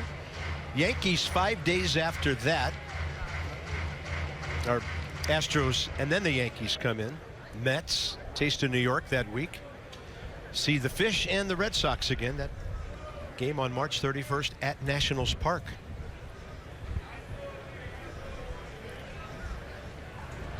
Go ahead. 3-2. Ball 4. And Joe Nathan can't believe it. It's down to one knee staring in at John Libga, the home plate umpire. He was close on a lot of pitches there.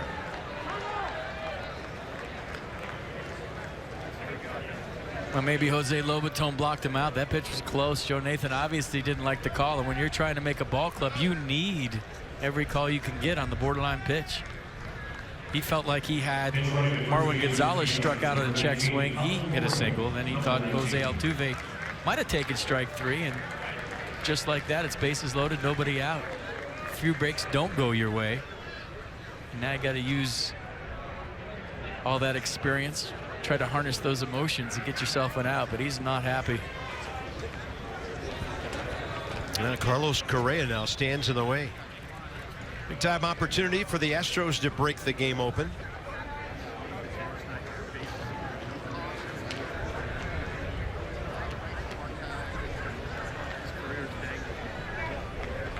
Strikeout, a walk, a run scored. That was ahead of the Beltran home run 2 innings ago. Enny Romero.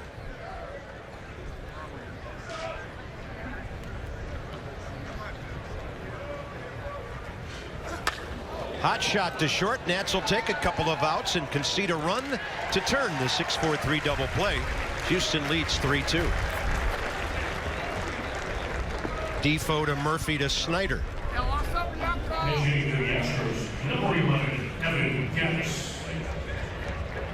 Oh, he got the ground ball he wanted. That ball had some hair on it, though. It took a tricky little hop. Nice play by Wilmer to feed it to Murph. See that last little hop? He looks it in his glove. You come into a spring training game late. That infield's been baking all day, so it's a nice, moist, watered down infield by about the 5th or 6th innings, playing like a parking lot. That was a nice play. Well, we can tell by that batting stance. That's Evan Gattis for Carlos Beltran of the DH spot.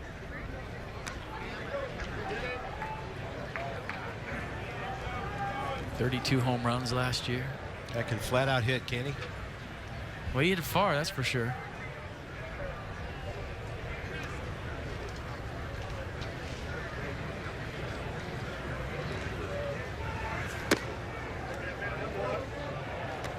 Two and 0.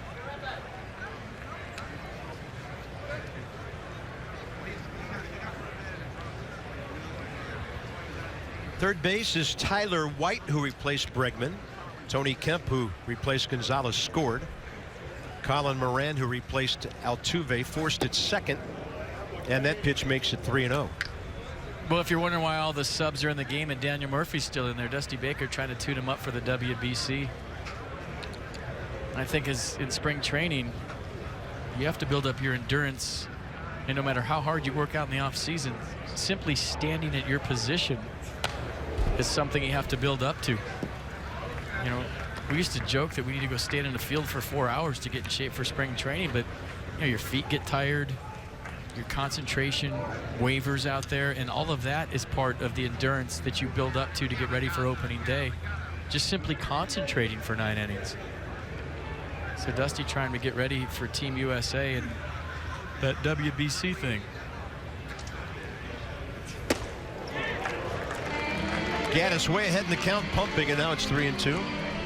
Tanner Roark pitching game 2 against the Dominican Republic, I believe.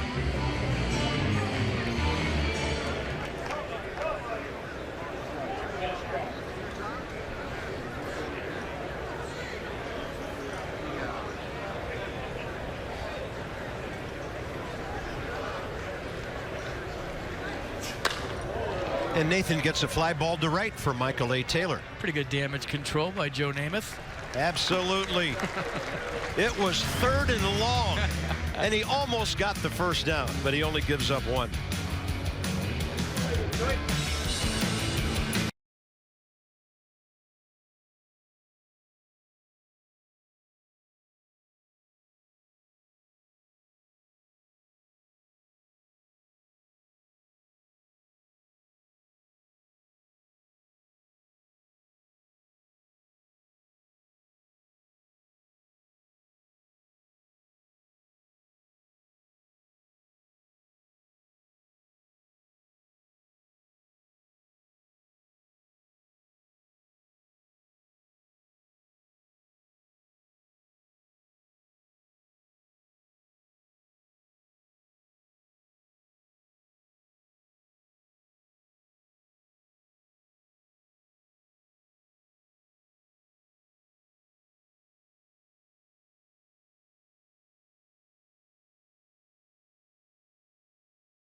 So you remember last October, and the guy you're looking at with a pretty big tater. Remember the Nats lost game 1 to the Dodgers. Let's fast forward to game 2. It's 2-0 Dodgers.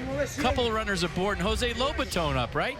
Who was thinking 3-run tater to put him up 3-2 in the 4th? Nobody. I'm not going to say I called it. The Nats went on to win that 5-2, but that was the big knock that got him back into the series, because we were all thinking the worst at that point. You lost game 1, they're down 2-0 in the 4th, and then he electrified everybody at Nats Park. We all lost our minds when Jose Lobaton hit the 3-run tater.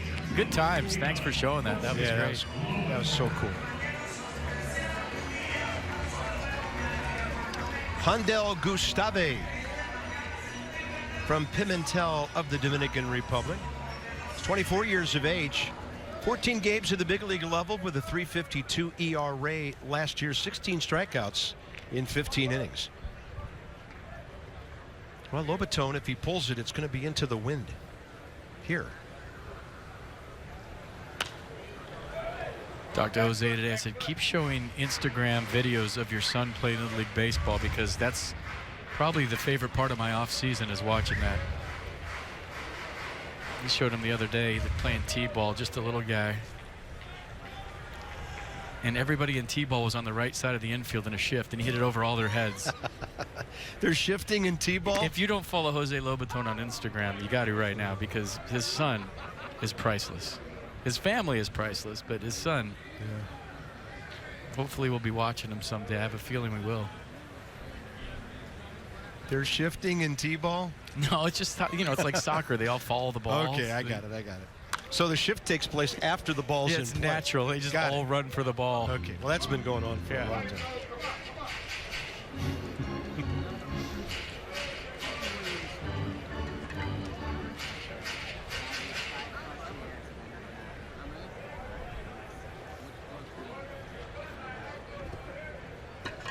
Jose 0 for 4 during the spring, and the strikeout for the first out, bottom 6. Watch every out-of-market regular season game live on MLB.TV Premium. It's back, and it's better than ever. Plus, up to 300 spring training games. Can't get enough of these, right? And the WBC blackout. Other restrictions do apply. So for details, visit MLB.TV. Follow your favorite players, your favorite countries during the WBC. It's fair ball down to the third base bag off the bat of Rafael Bautista. Very close. Looked like Andy Fletcher thought about that one for quite a while and then called him out. Got a glimpse of Bautista the other day against the Mets at St. Lucie. I think I watched him score from first or go first to third, but he can get it. You saw right there, he made a routine play. Super close. Dusty talking today in batting practice how he'd like some more speed on his bench. Big swing by Brandon Snyder, Virginia guy, out of Westfield High School in Chantilly, born in Centerville.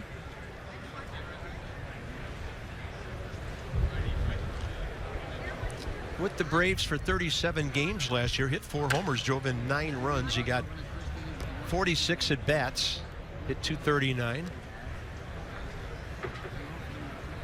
Didn't play in the big leagues for 2 years, 14 and 15.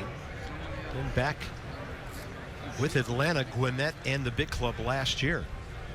That signed him to a free agent contract November 16th. Whoa!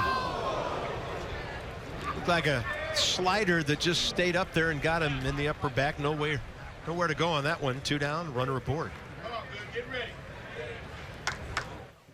Let's listen to it. I don't know if he screamed out or that was a fan that screamed out, but either way, that didn't feel good. You come in late to a big spring training game, you just sometimes don't know. Right. You don't have comfortable ABs because there's a big difference and a big drop-off usually from major league command to minor league command, especially at this time of year. That'll give Brian Goodwin a chance in the number 9 hole this inning.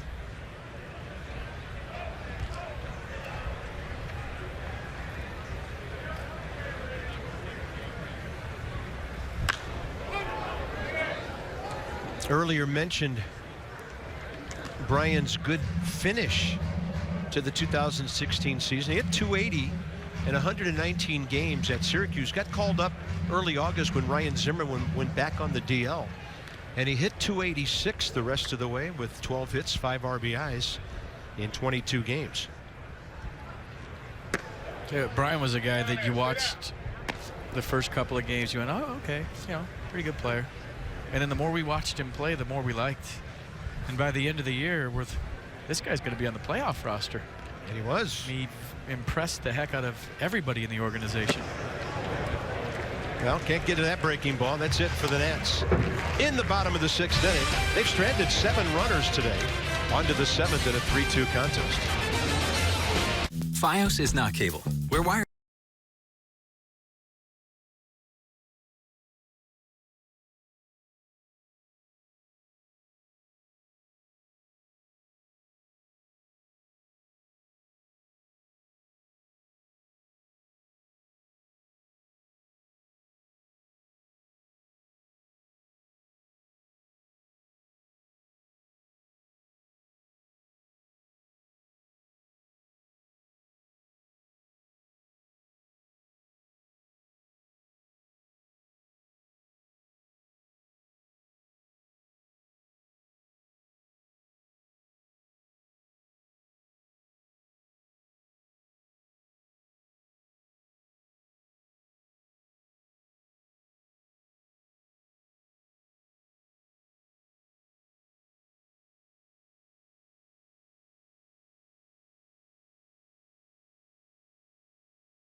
cloud cover to keep them under shade for a while.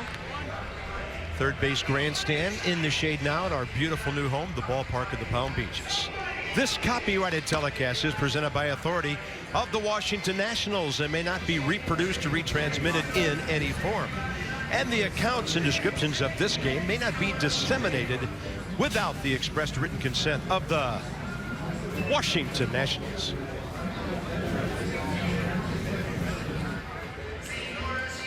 Yeah, a lot of Astros, a lot of Nat stuff down in the team stores here.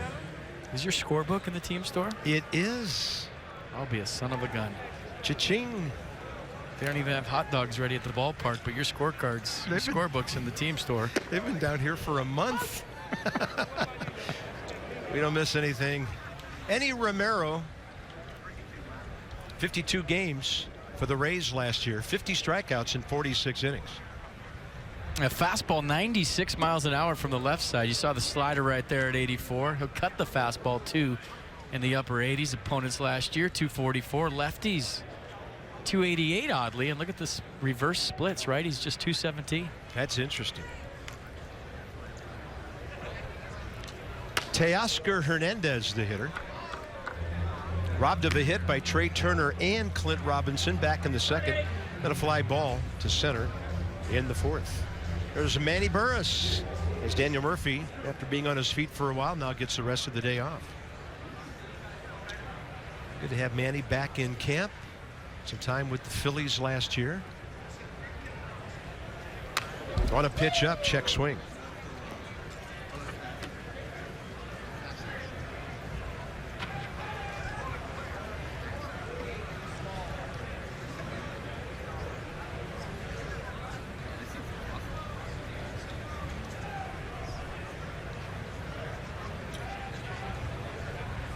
And a 1-2 pitch now.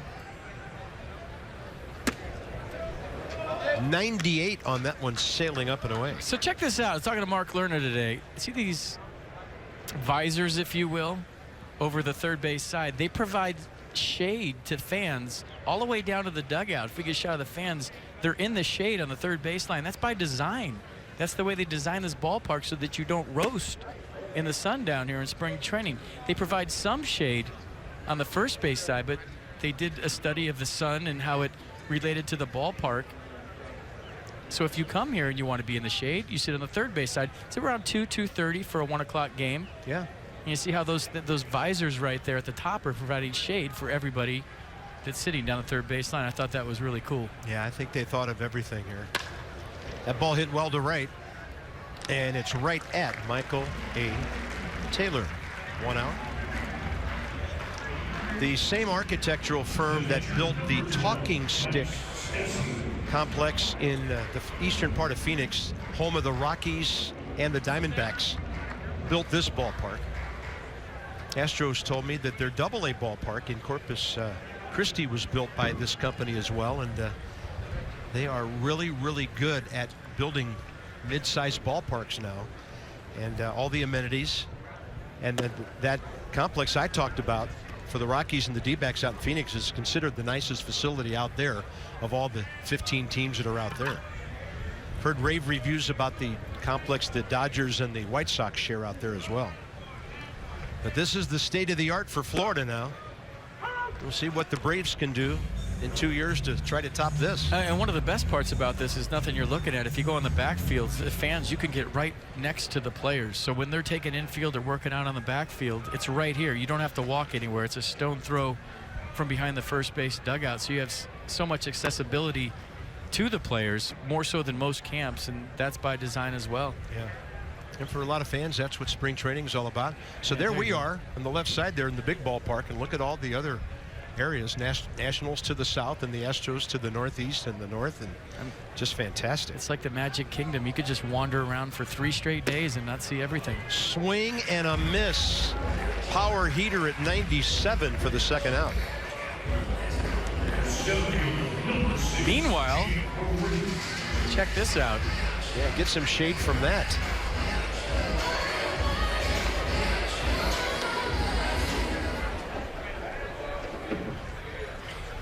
I also thanked Mark Lerner for the nice large TV booth we enjoy here. And he goes, well, that wasn't there a week ago. He said that we have really put some finishing touches on this thing in a hurry. And we have a wonderful facility up here. We're elevated a lot more than we were in Vieira. Above the top of the lower bowl here. I mean, the flights aren't expensive. If you're in DC and you want to get out of the cold, I mean, it doesn't get any better than where we're at. Yeah, we want to see you guys. I mean, I remarked about all the red, the caps and the jerseys on the concourse today an hour before the game. It was amazing to me. And there's more than a Chick-fil-A here, too. There's plenty of places to go out and eat.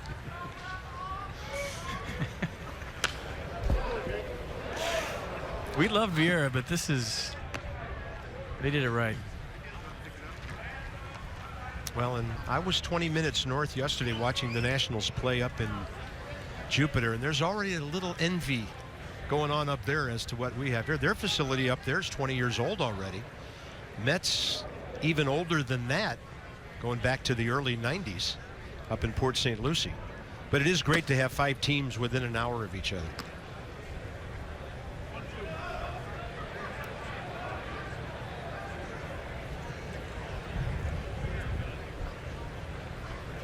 And I think it's ideal when you share a complex with a team from the other league, too. Not playing somebody in your own division or somebody you're going to see a ton during the regular season. Well, we like what we just saw from Enny Romero. A line drive to right, 2 power swinging strikeouts. Time to stretch. It's a 3-2 ball game. Houston ahead here in Palm Beach.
Here, wide concourses. You can watch the ball game from anywhere around the field of play and not have to change levels. That's awesome. So check out our ballpark after April 3rd, too, because Nats single game tickets went on sale today. Great matchups, hottest giveaways of the season. Make sure you get your games for the Mets. The Braves will be better. The Marlins probably will be solid this year and maybe challenging the Nats as well. A lot of great divisional games. Cubbies are coming in. It all starts April 3rd. Visit nationals.com/tickets, and it can start for you today.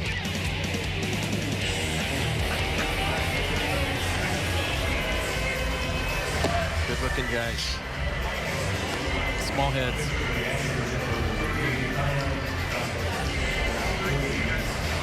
We're going to the bottom of the 7th inning. Dion Diaz for the Houston Astros.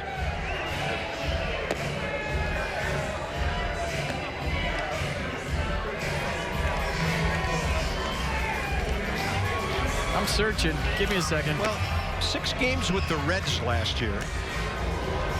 7 innings, 10 hits.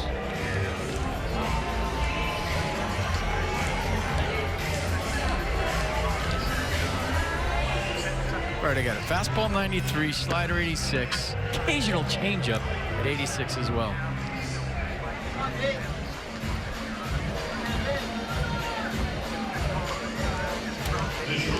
Pulse check.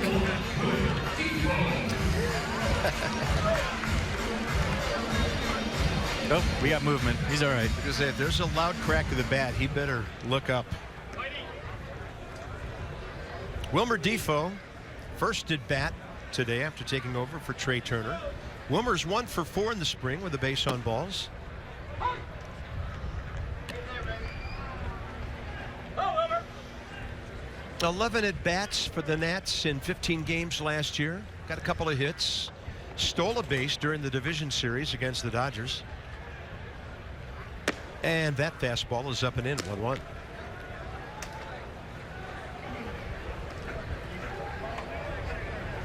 Hit .259 at Harrisburg with 28 steals.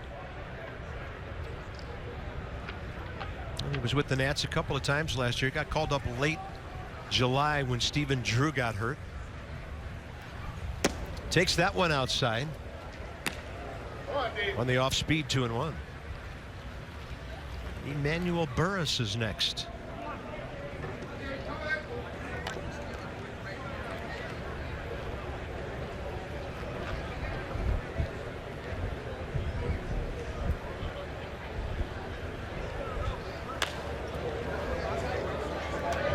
Over into the shade on that third base side, up to the concourse. I think Wilmer, with some more major league experience this year, is going to learn how to play with his hair on fire, but the game may be moving a little bit slower for him. At times last year, as a young player, you're trying to learn how to control all that at once. I'm going to play hard, I'm going to play with my hair on fire, but also play under control. And I think that's the next step for anybody with as much talent as Wilmer has, is to be able to harness that on a daily basis, provide the energy that Dusty Baker's looking for, maybe on a Sunday day game after a Saturday night game, but also do it in a way that's a little more calm, if that makes any sense. Yeah, it does. Polished, maybe the word I'm looking for, but we love watching him go. 2-2 goes the other way, and 3 or 4 feet outside the bag and right past Bob Henley. Fantastic coaching staff intact from last year. Zombie third base coach Bob Henley, there he is. Yeah, he was loaded up with the 50 sunblock early this morning. The opposite of just for men in his beard. There's Davey Lopes.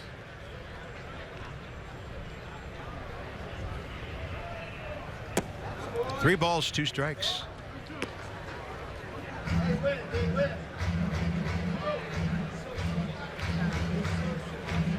Wilmer, a .280 hitter in 7 minor league seasons, averaging just under 20 steals a year. Still just 24 years of age for another month or so. And he goes down, flexes the knees, and gets a piece of that to stay alive.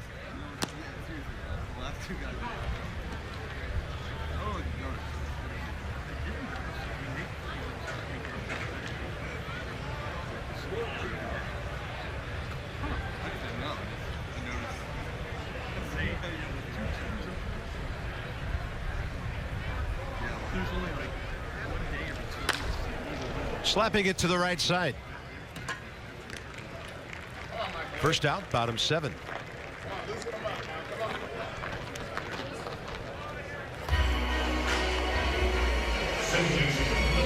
That was Colin Moran handling that.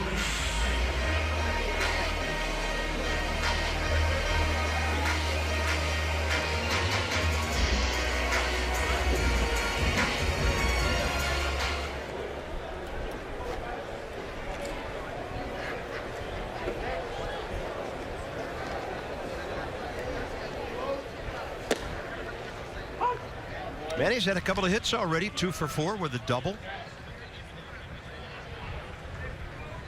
39 games, 45 at bats for the Phillies last year. Had a 50-game time in AAA Lehigh Valley for the Phils. Hit 279 there.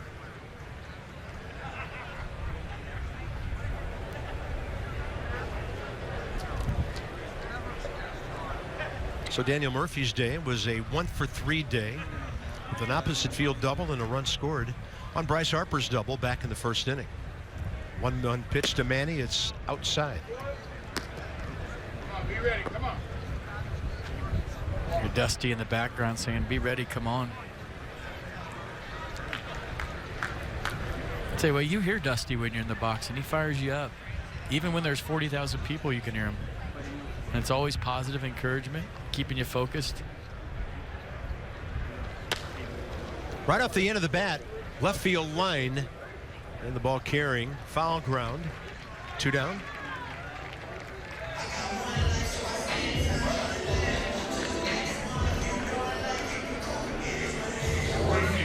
There's Derek Fisher on the catch there.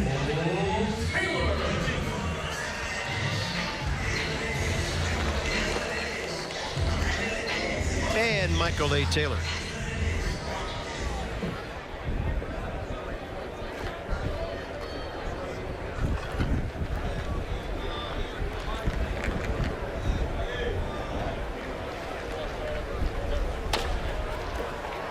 Two hopper and a big hop for the shortstop. That's it for the Nats. They go quickly in the bottom of the 7th inning. On to the 8th. 3-2 Houston. Fine.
Game summary, 3-2 Astros. We cruise to the top of the 8th inning. Daniel Murphy, Bryce Harper, nice day's work. Daniel Norris goes big fly. Derek Norris goes big fly.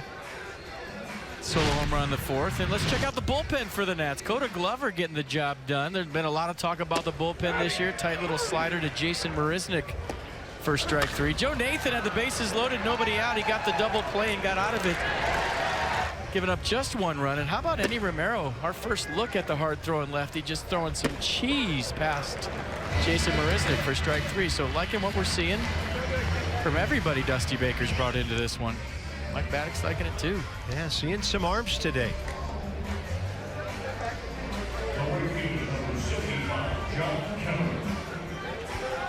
Kyle McGowan takes over for the Nats here. Nationals got him in the trade for Danny Espinoza.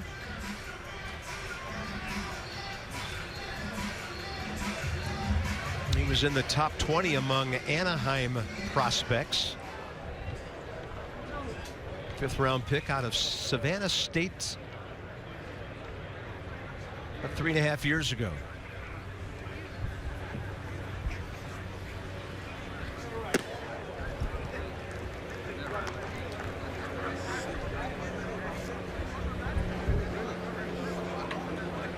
And that is John Kemmer, the right fielder.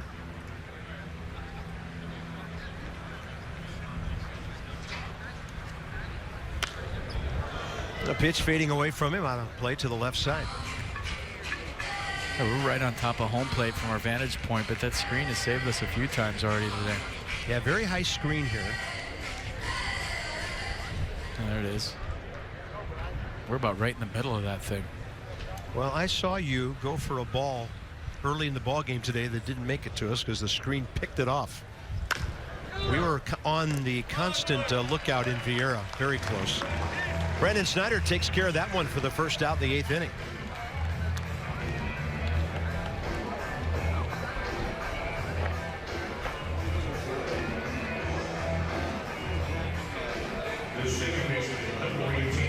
Second baseman Tony Kemp out of Franklin, Tennessee. 59 games for the Astros last year, hit .217. 306 though at AAA Fresno.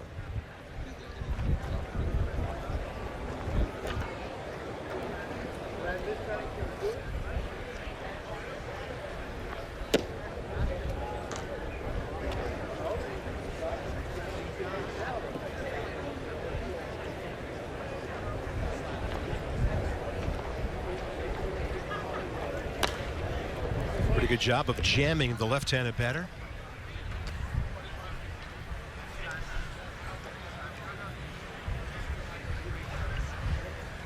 Nationals will be in Lakeland tomorrow with Joe Ross against former Met Mike Pelfrey. And right back here in this ballpark, except on Thursday they'll be the visiting team. Kind of cool. Play a road game. Don't have to go anywhere. It's nice. Just make sure you wear the right uni. That's right.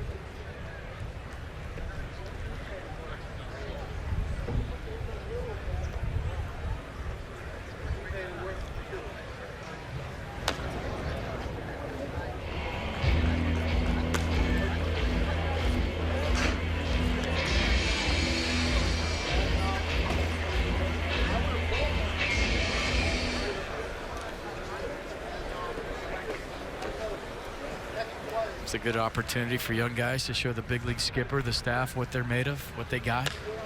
Yep. And Kemp's going to drop that one down the right field line. That's only the 5th hit all day for the Astros. Nationals, by the way, do have 7 hits on the day, but nothing since the 4th inning. I thought Jeremy Guthrie did a nice job. And the Astros put the ball in play. Some pretty good plays behind him. Good offense early on in this one. Not thinking this is, early in spring training, the way they're swinging it, the way they're playing. This is Tyler White, who's been in to play third base for an inning or so. Batting in the number 2 hole after replacing Alex Bregman. And strike one to the outer half. Got a baseball. Astros cap, Nationals shirt. Amusing himself on the berm. I imagine there's going to be some games here where you can't even see the grass out there.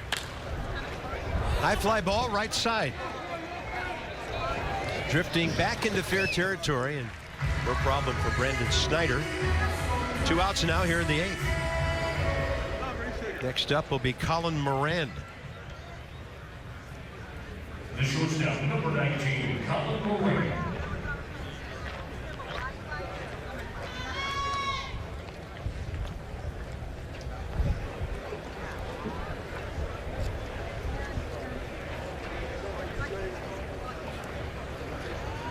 Isn't that looking like a driving range car out in right field? You know, when you go to those driving with all the ranges, screens, yeah. nets. Some ADD moment of the broadcast today, but I mean, you could put the tees right up there on the walkway and right and just start whacking them out there. Well, this land had been used in part as pretty much a landfill. Hurricane debris would end up here.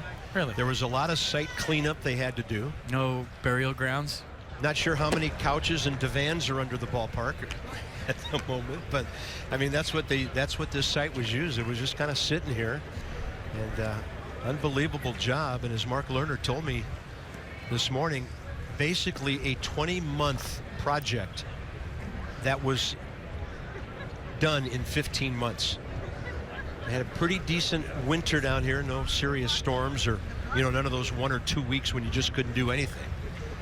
That helped them get ready. Can't imagine how stressful it was for everybody, you know, biting their nails. Yeah. There are some Nationals employees that are going to have their best night of sleep tonight than they've had in weeks. Yeah, the stress level was on high. You hear all the stories, but you know, they lived it on a daily basis. We just show up, things done, ball game on TV. Yeah. Everybody at home checking it out, how great it is. But when you're behind the scenes and you know all that went into it, and how many things went right, how many things went wrong to get to this day, they must be very proud. I would be. Yeah. I was going down the stairs toward the concourse today and heard a shout of 2 minutes till the gates open. Let's get those ladders stored away. Ladders, brooms, you name it.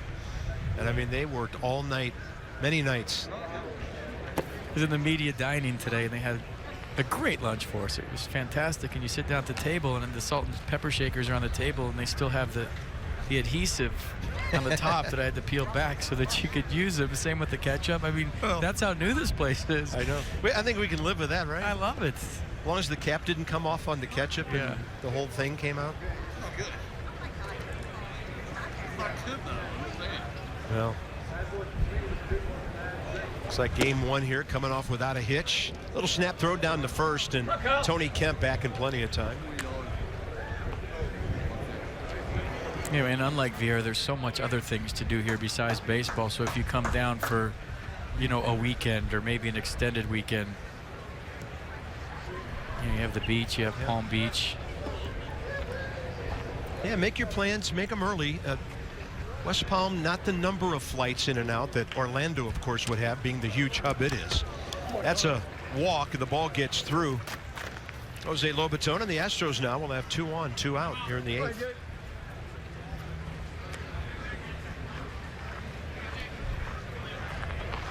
And this used to be a huge spring training downtown. Dusty Baker paid for the Braves back in the day. But when Atlanta was in their heyday in the 90s and they shared the facility with the Montreal Expos, all of Atlanta would come down here for spring training. So you'd get Atlanta plus spring break plus people that already lived here, and it was quite a scene. A lot of fun. There's a lot of distractions in this town that maybe weren't in Vieira. So as a ball player getting ready for the season, you have to figure out, I guess, pick your spots is the best way to put it.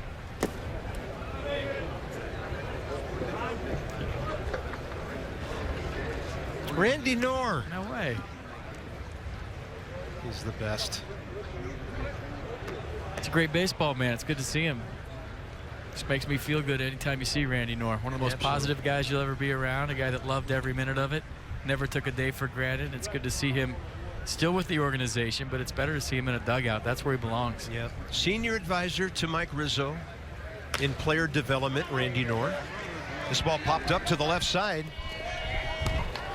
Soto, no problem. Another scoreless inning for the Nats staff. We're going bottom 8, 4, 5, 6 coming up in a 1-run game.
From center field, our new ballpark. We're right in the middle there behind home plate. A lot of suites, some open seating at the end of that second level, and then 3 suites on each side of the press box. Edison Frias takes over for the Astros here.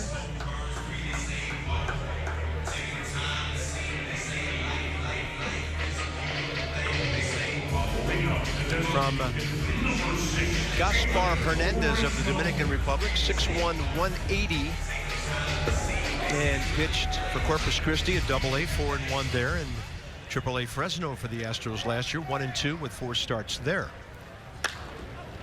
Anthony Rendon, another AB after replacing Worth as the DH, and the pop-up caught in short right field by Colin Moran for the first out.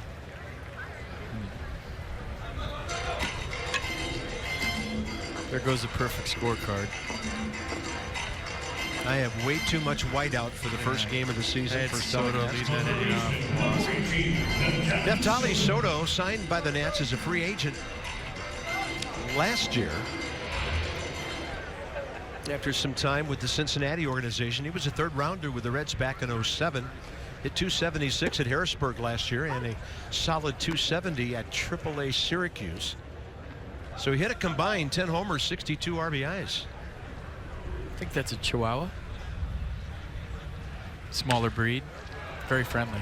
And this ball out toward the gap in left center, carrying, and it's off the glove of Fisher, the left fielder.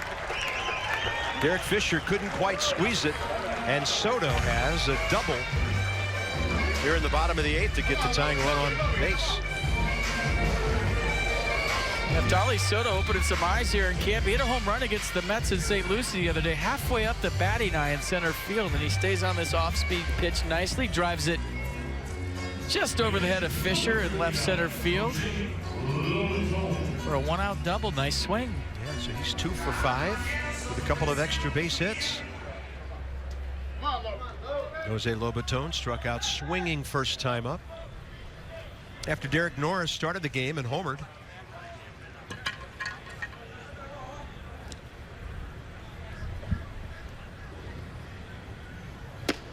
And the fastball rides inside. Worthy to note that Jose last year, his last 16 starts after Wilson Ramos got hurt, hit .311.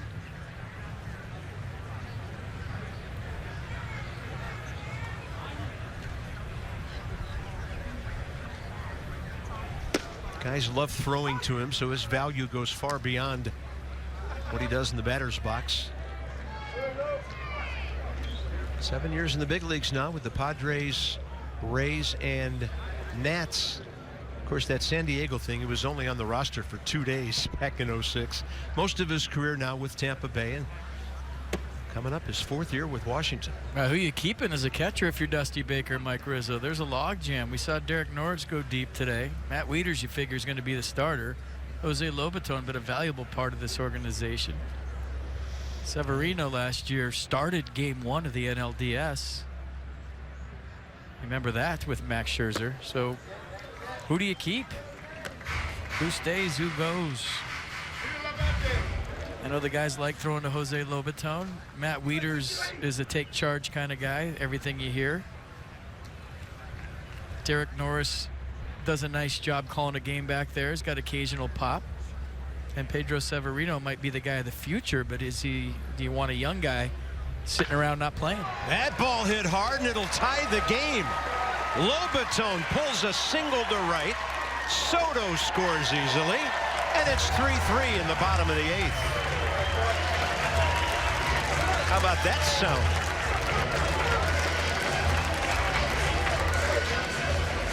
So you heard Dusty Baker, maybe it did, and he said, RBI guy, come on, drive him in.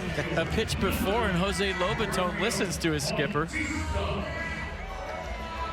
Nice swing, ball hit hard. Soto scores, and we got ourselves a tie ball game. Dusty could carry 3 catchers if he decides. Teams have done that in the National League before. It allows you to pinch run late in games, pinch hit, whatever you want to do, double switch with your catcher. You don't have to worry about the second catcher getting hurt and then an emergency catcher, but that takes maybe one bench guy away. So there's a lot of ways they can play it. They could take Norris, Lobaton, and Wieters, but you're hearing rumors or reading about maybe Norris being traded. I don't know.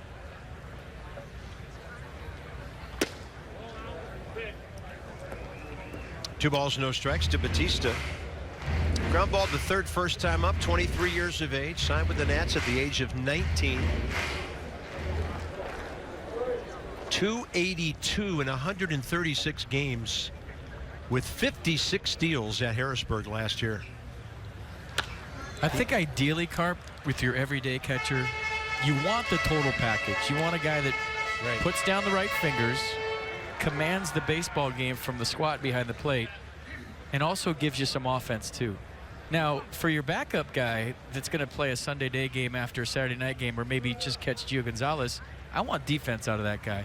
I want a guy that's going to command the game from behind the plate, put down the right fingers, throw guys out, and if he gets a hit, it's a bonus. Right. I don't need offense from my backup guy. I want a backup guy that's lights out defensively.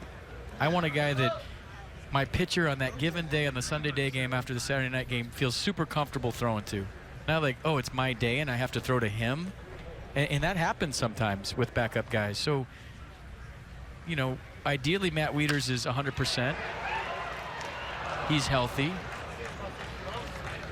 He hits his home runs, does his thing, throws guys out, commands the game. And then you have to decide, if you're Dusty Baker and Mike Rizzo, who you want as the number 2 guy. Right. And I think, in my opinion, Jose Lobaton's a perfect guy, but we all know I'm the captain of Jose's fan club. So that opinion probably doesn't matter a whole lot. I love the guy. I love what he brings to the game. And I think he's super valuable to any ball club. And he's a winner, more importantly. 2-2 to Bautista.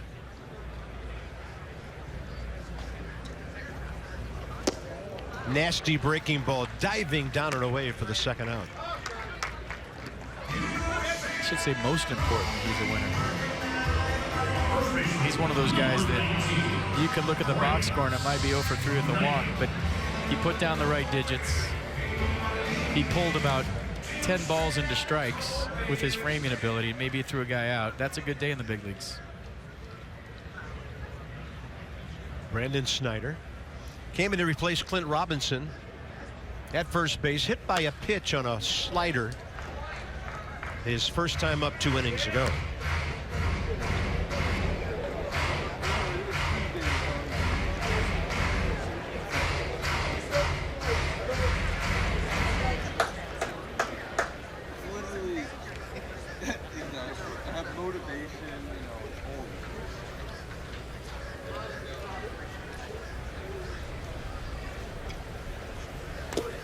Ball gets away.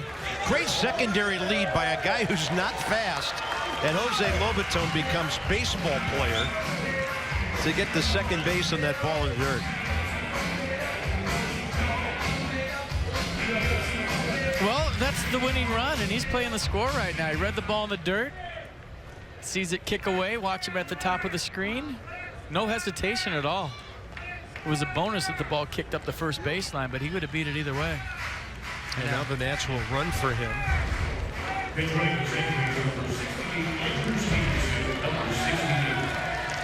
That is Andrew Stevenson, outfielder. Been around spring training for the last couple of years.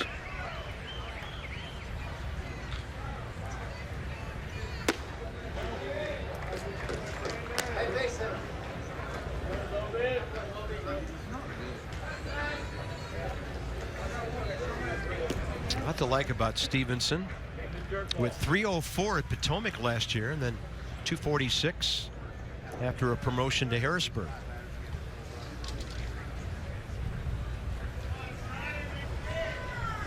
And he's gone deep this spring.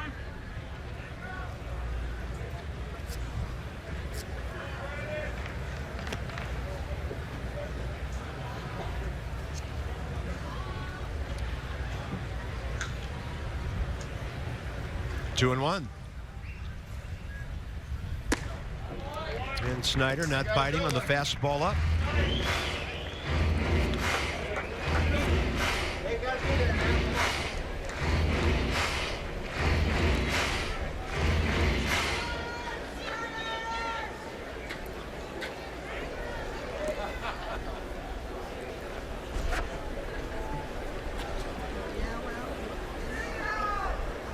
3-1. Front door breaking ball will walk him.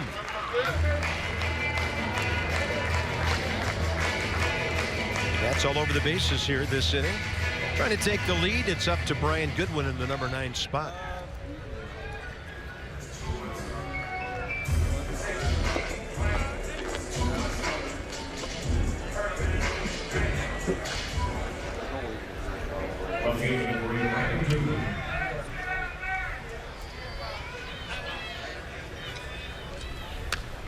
Up there ripping. Good cut. Okay, so I talked about on Twitter this year I'm going to do some games, some interactive stuff, and put Twitter polls out there. So at fightinghydrant.com, I'm going to fire out a spring training version. We'll see how it goes. I put, who do you like as the Nats catchers? You have Matt Wieters, Jose Lobaton, Derek Norris, Pedro Severino. I'm firing it out there right now. Here we go. See what you think. Want to try to bring you into the broadcast this year, get you more involved. You know, in that Tuesday night game against maybe the Braves or whoever, and it's, hey, you're watching the game, but now you get to participate in it too, and we'll see how it goes and try to give you the results maybe down the road. Cool. So there goes my first one. I'm practicing with you guys.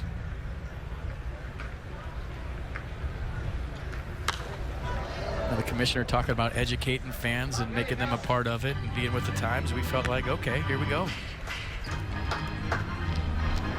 My first one says, do you like Bob Carpenter? Yes or no? I already have the results on that one. And they're pretty ugly. 1-2 with 2 outs, 2 men aboard. Turned it over on him, spinning it down and away, and the Nats will strand their 8th and 9th runners of the day. 3-3 game into the 9th. Is it the final inning? He's responding. Here at Union, we're a new brewing company.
Nats, they've stranded 4. Our ball club has stranded 9 today. Matt Albers, what he did with the White Sox last year, made 1 start and a 6.31 ERA, getting 8 decisions. Has a career earned run average of .438 in his time, first with Houston back in 06-07, and then of course stops with the Orioles, the Red Sox, Indians, Houston again, and the White Sox last 2 years. Yeah, fastball, slider, curveball change for Albers. Fastball 74% of the time at 92. Might be best known for his pinch hit triple last year as a Chicago White Sox against the Mets in interleague play. One of the more entertaining at-bats of the year.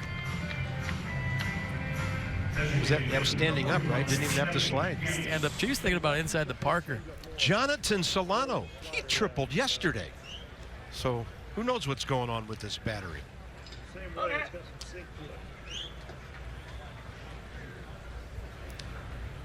Evan Gattis replaced the DH Carlos Beltran, then stayed in to catch. So he bats here leading off the 9th, and it's low and away, ball 1. I might be wrong, but I remember Evan as a Nat killer when he was a Brave. He had some big hits against the Nats. I remember having him on a Saturday Fox game, I think, had a huge hit a home run off Steven Strasburg. Is that when he went up in the zone to get one? Guy can flat out rake center field. He's 1 for 2. So do you pinch run for Evan Gattis here? In a 4-4 game at the top of the night. Spring training, but there's your answer. Okay. The reason I said do you is because it's spring training. Regular season, it's a no-brainer. Number 76, Alejandro Garcia. Does Alejandro bunt right here? Another Twitter poll. Well, he's the runner. Just kidding. Oh, sorry. Yeah. This is Derek Fisher, the hitter. Does Derek Fisher bunt right here? Or does he shoot a three-pointer?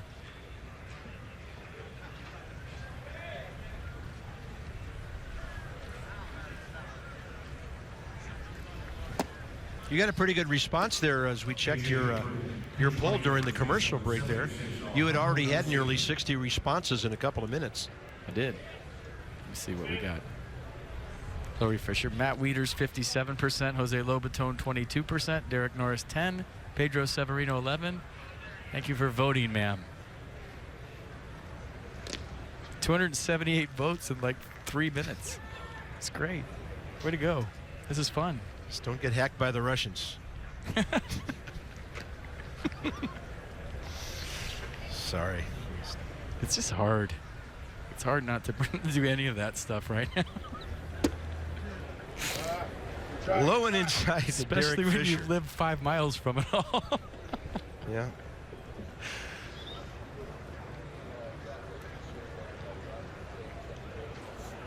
Everybody just kind of laying back, enjoying a now shady, breezy afternoon in the grandstand here. Just a perfect day for our first game. Albers fades one outside, 2 balls, 1 strike. He's out. Cold. Got the curly W though. It's all right.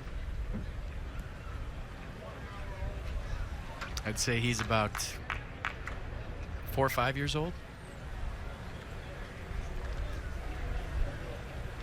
2-1. And this one high in the air toward the gap in left center. You could hear Brian Goodwin call Bautista off the fly ball for the first out. So just after 4 o'clock here in beautiful West Palm, the ballpark of the Palm Beaches. If some of you weren't with us earlier, welcome aboard for our first game at our new spring digs. Official capacity is 6,440 seats, and they can get upwards of 1,000 on the berm out there. There are 3 berms actually, one down the left field side foul ground, and then left center, right center, and a possible capacity of up to 8,000 if standing room tickets would need to be sold. Astros offices out there in left field. Nationals offices really right behind us here, a little bit off to the right behind home plate.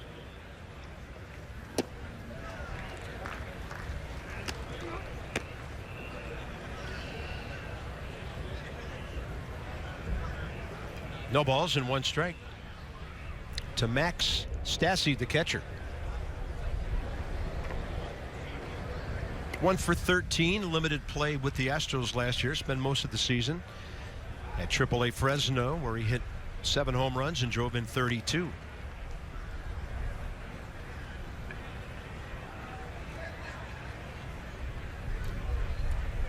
Got a couple write-in votes for the Buffalo. That's not going to happen. Well, we don't want to forget Wilson. What a great kid. Good Nat. Good Wish him health and a quick get-ready thing going for those Tampa Bay Rays. If you follow him on Instagram, he's working hard. He shows his workouts every day, doing his rehab. One of the finest young men we've ever had in this organization. Agreed.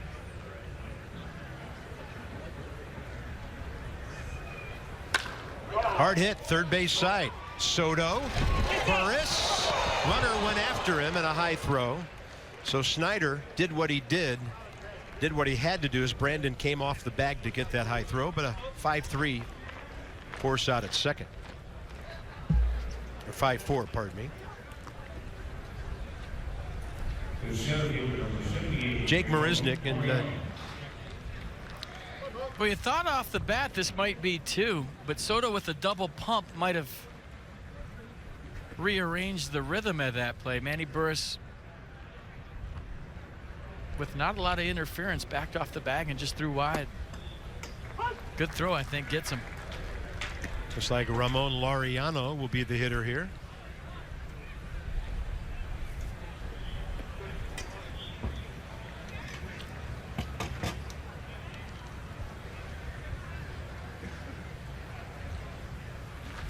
Albers hits him.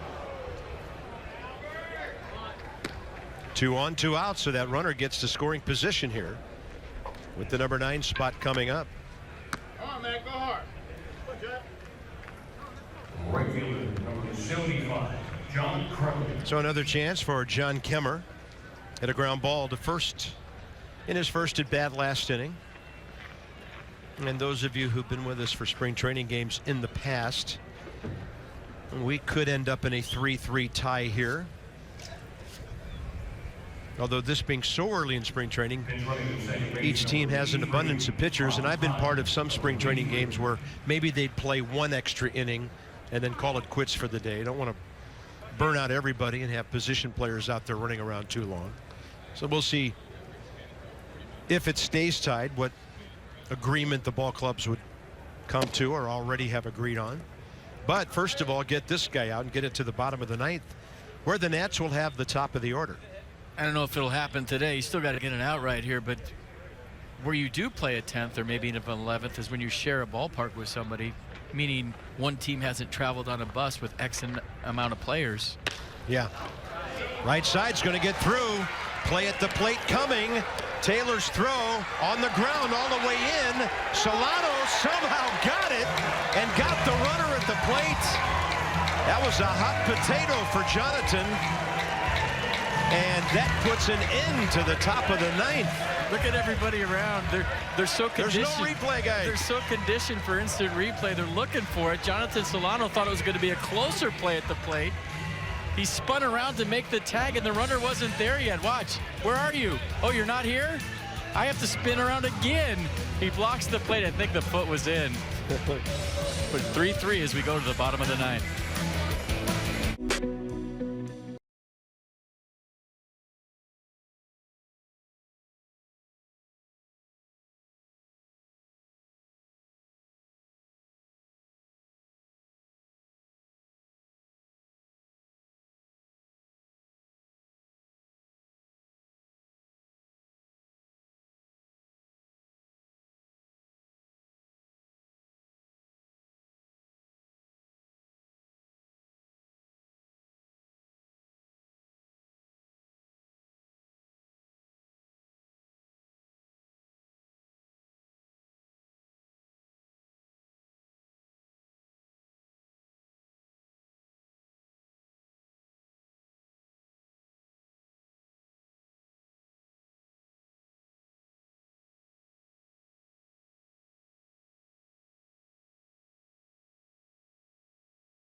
Catch it nowadays is when there's a play at the plate, you don't have to worry about being stampeded by the runner. But Michael A. Taylor made such a nice throw. Jonathan Solano's thinking, I'm going to tag this guy right now, but he's not here.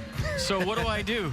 Look at the athletic play as he spins around. I think he tags his own cleat and never really tags the runner. And who knows where the foot is. And it's spring training, it really doesn't matter. Crazy. But a fun play to watch again as we go to the bottom of the 9th, all tied up. Wilmer Defoe leads off against left-hander Asher Tolliver.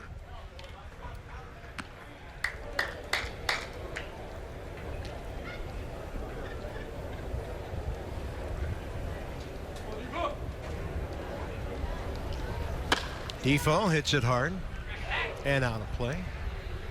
6 foot 170. Asher Tolliver, former Orioles farmhand, long time in the organization.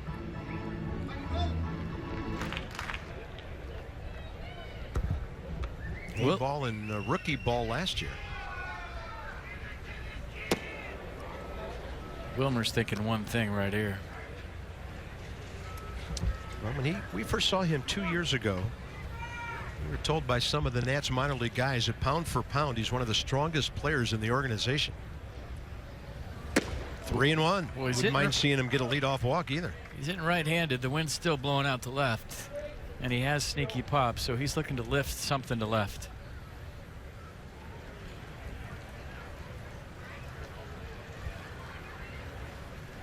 Six home runs at Double-A last year. That ball handled by White on the left side. Tyler White throws him out. First out, bottom of the ninth.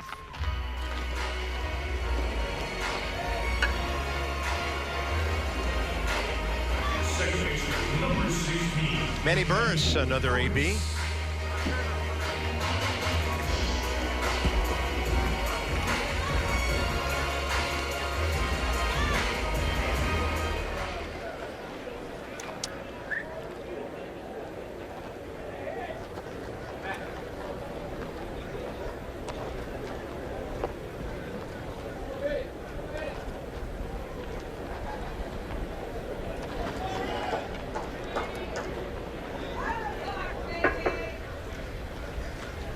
Double time.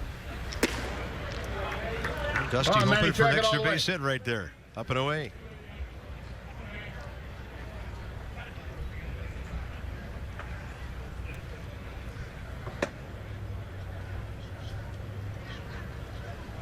Ooh.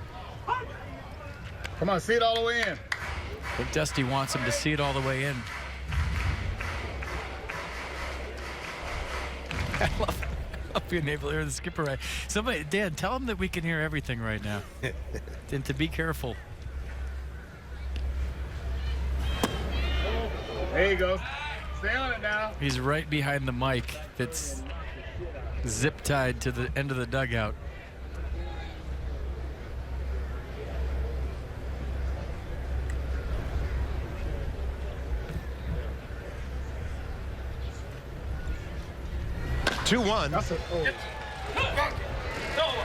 Handled by Moran, the second baseman. Come on, Michael.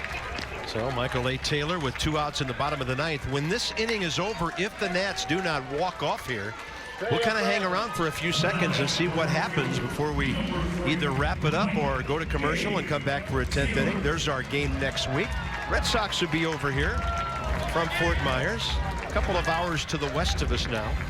Now that we're downstate, yes, we'll play the Red Sox and the Twins on occasion from over there in the Fort Myers area. Yankees will be making a pretty far trip coming down here from Tampa in a couple of weeks.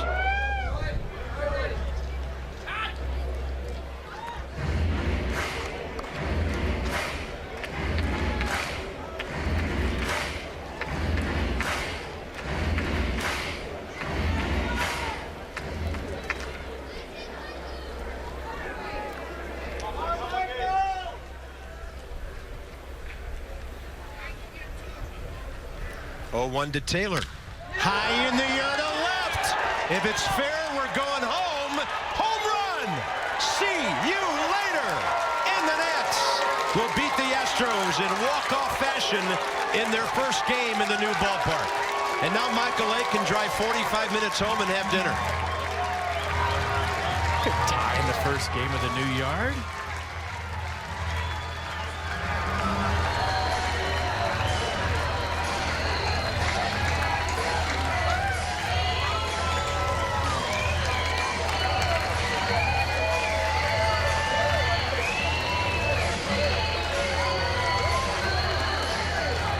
Tell you what, one thing we learned quickly in this ballpark is the foul poles are short. I couldn't tell if this is fair or foul. Michael A. Taylor knew right away. That ball was kissed. Listen to the sound. Ball flying to left. Way over the foul pole, way deep. And that's how the first game in this ballpark and the first Masson broadcast of the year ends. How about that? All right, Dan, with Michael A. Taylor, our home run hero. Thank you, Bob. Michael, 2 outs in the 9th, tie ball game. Getting congratulations from everybody. Yeah, Anthony's going to want in on this too, I'm sure. What are you looking for? Just something I can hit. You know, trying to back the ball up right now at spring training, hit something up the middle. You know, and I got a pretty good pitch to hit right there. First game in this ballpark, and I'd imagine not a bad way for you to end it, huh? No, not too bad. I got my family here, so that's nice. You know, good game for them. Thanks for the time, Michael. Appreciate it. Bob, back to you.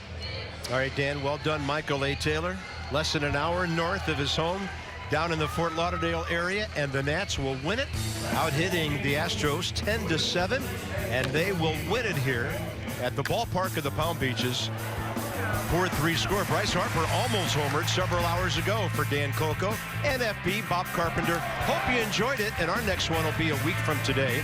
Red Sox will be here for a 105 first pitch, and that will be fun as well. We'll see what kind of questions get answered between now and then. This has been a presentation of Masson, and from the Palm Beaches, see you later.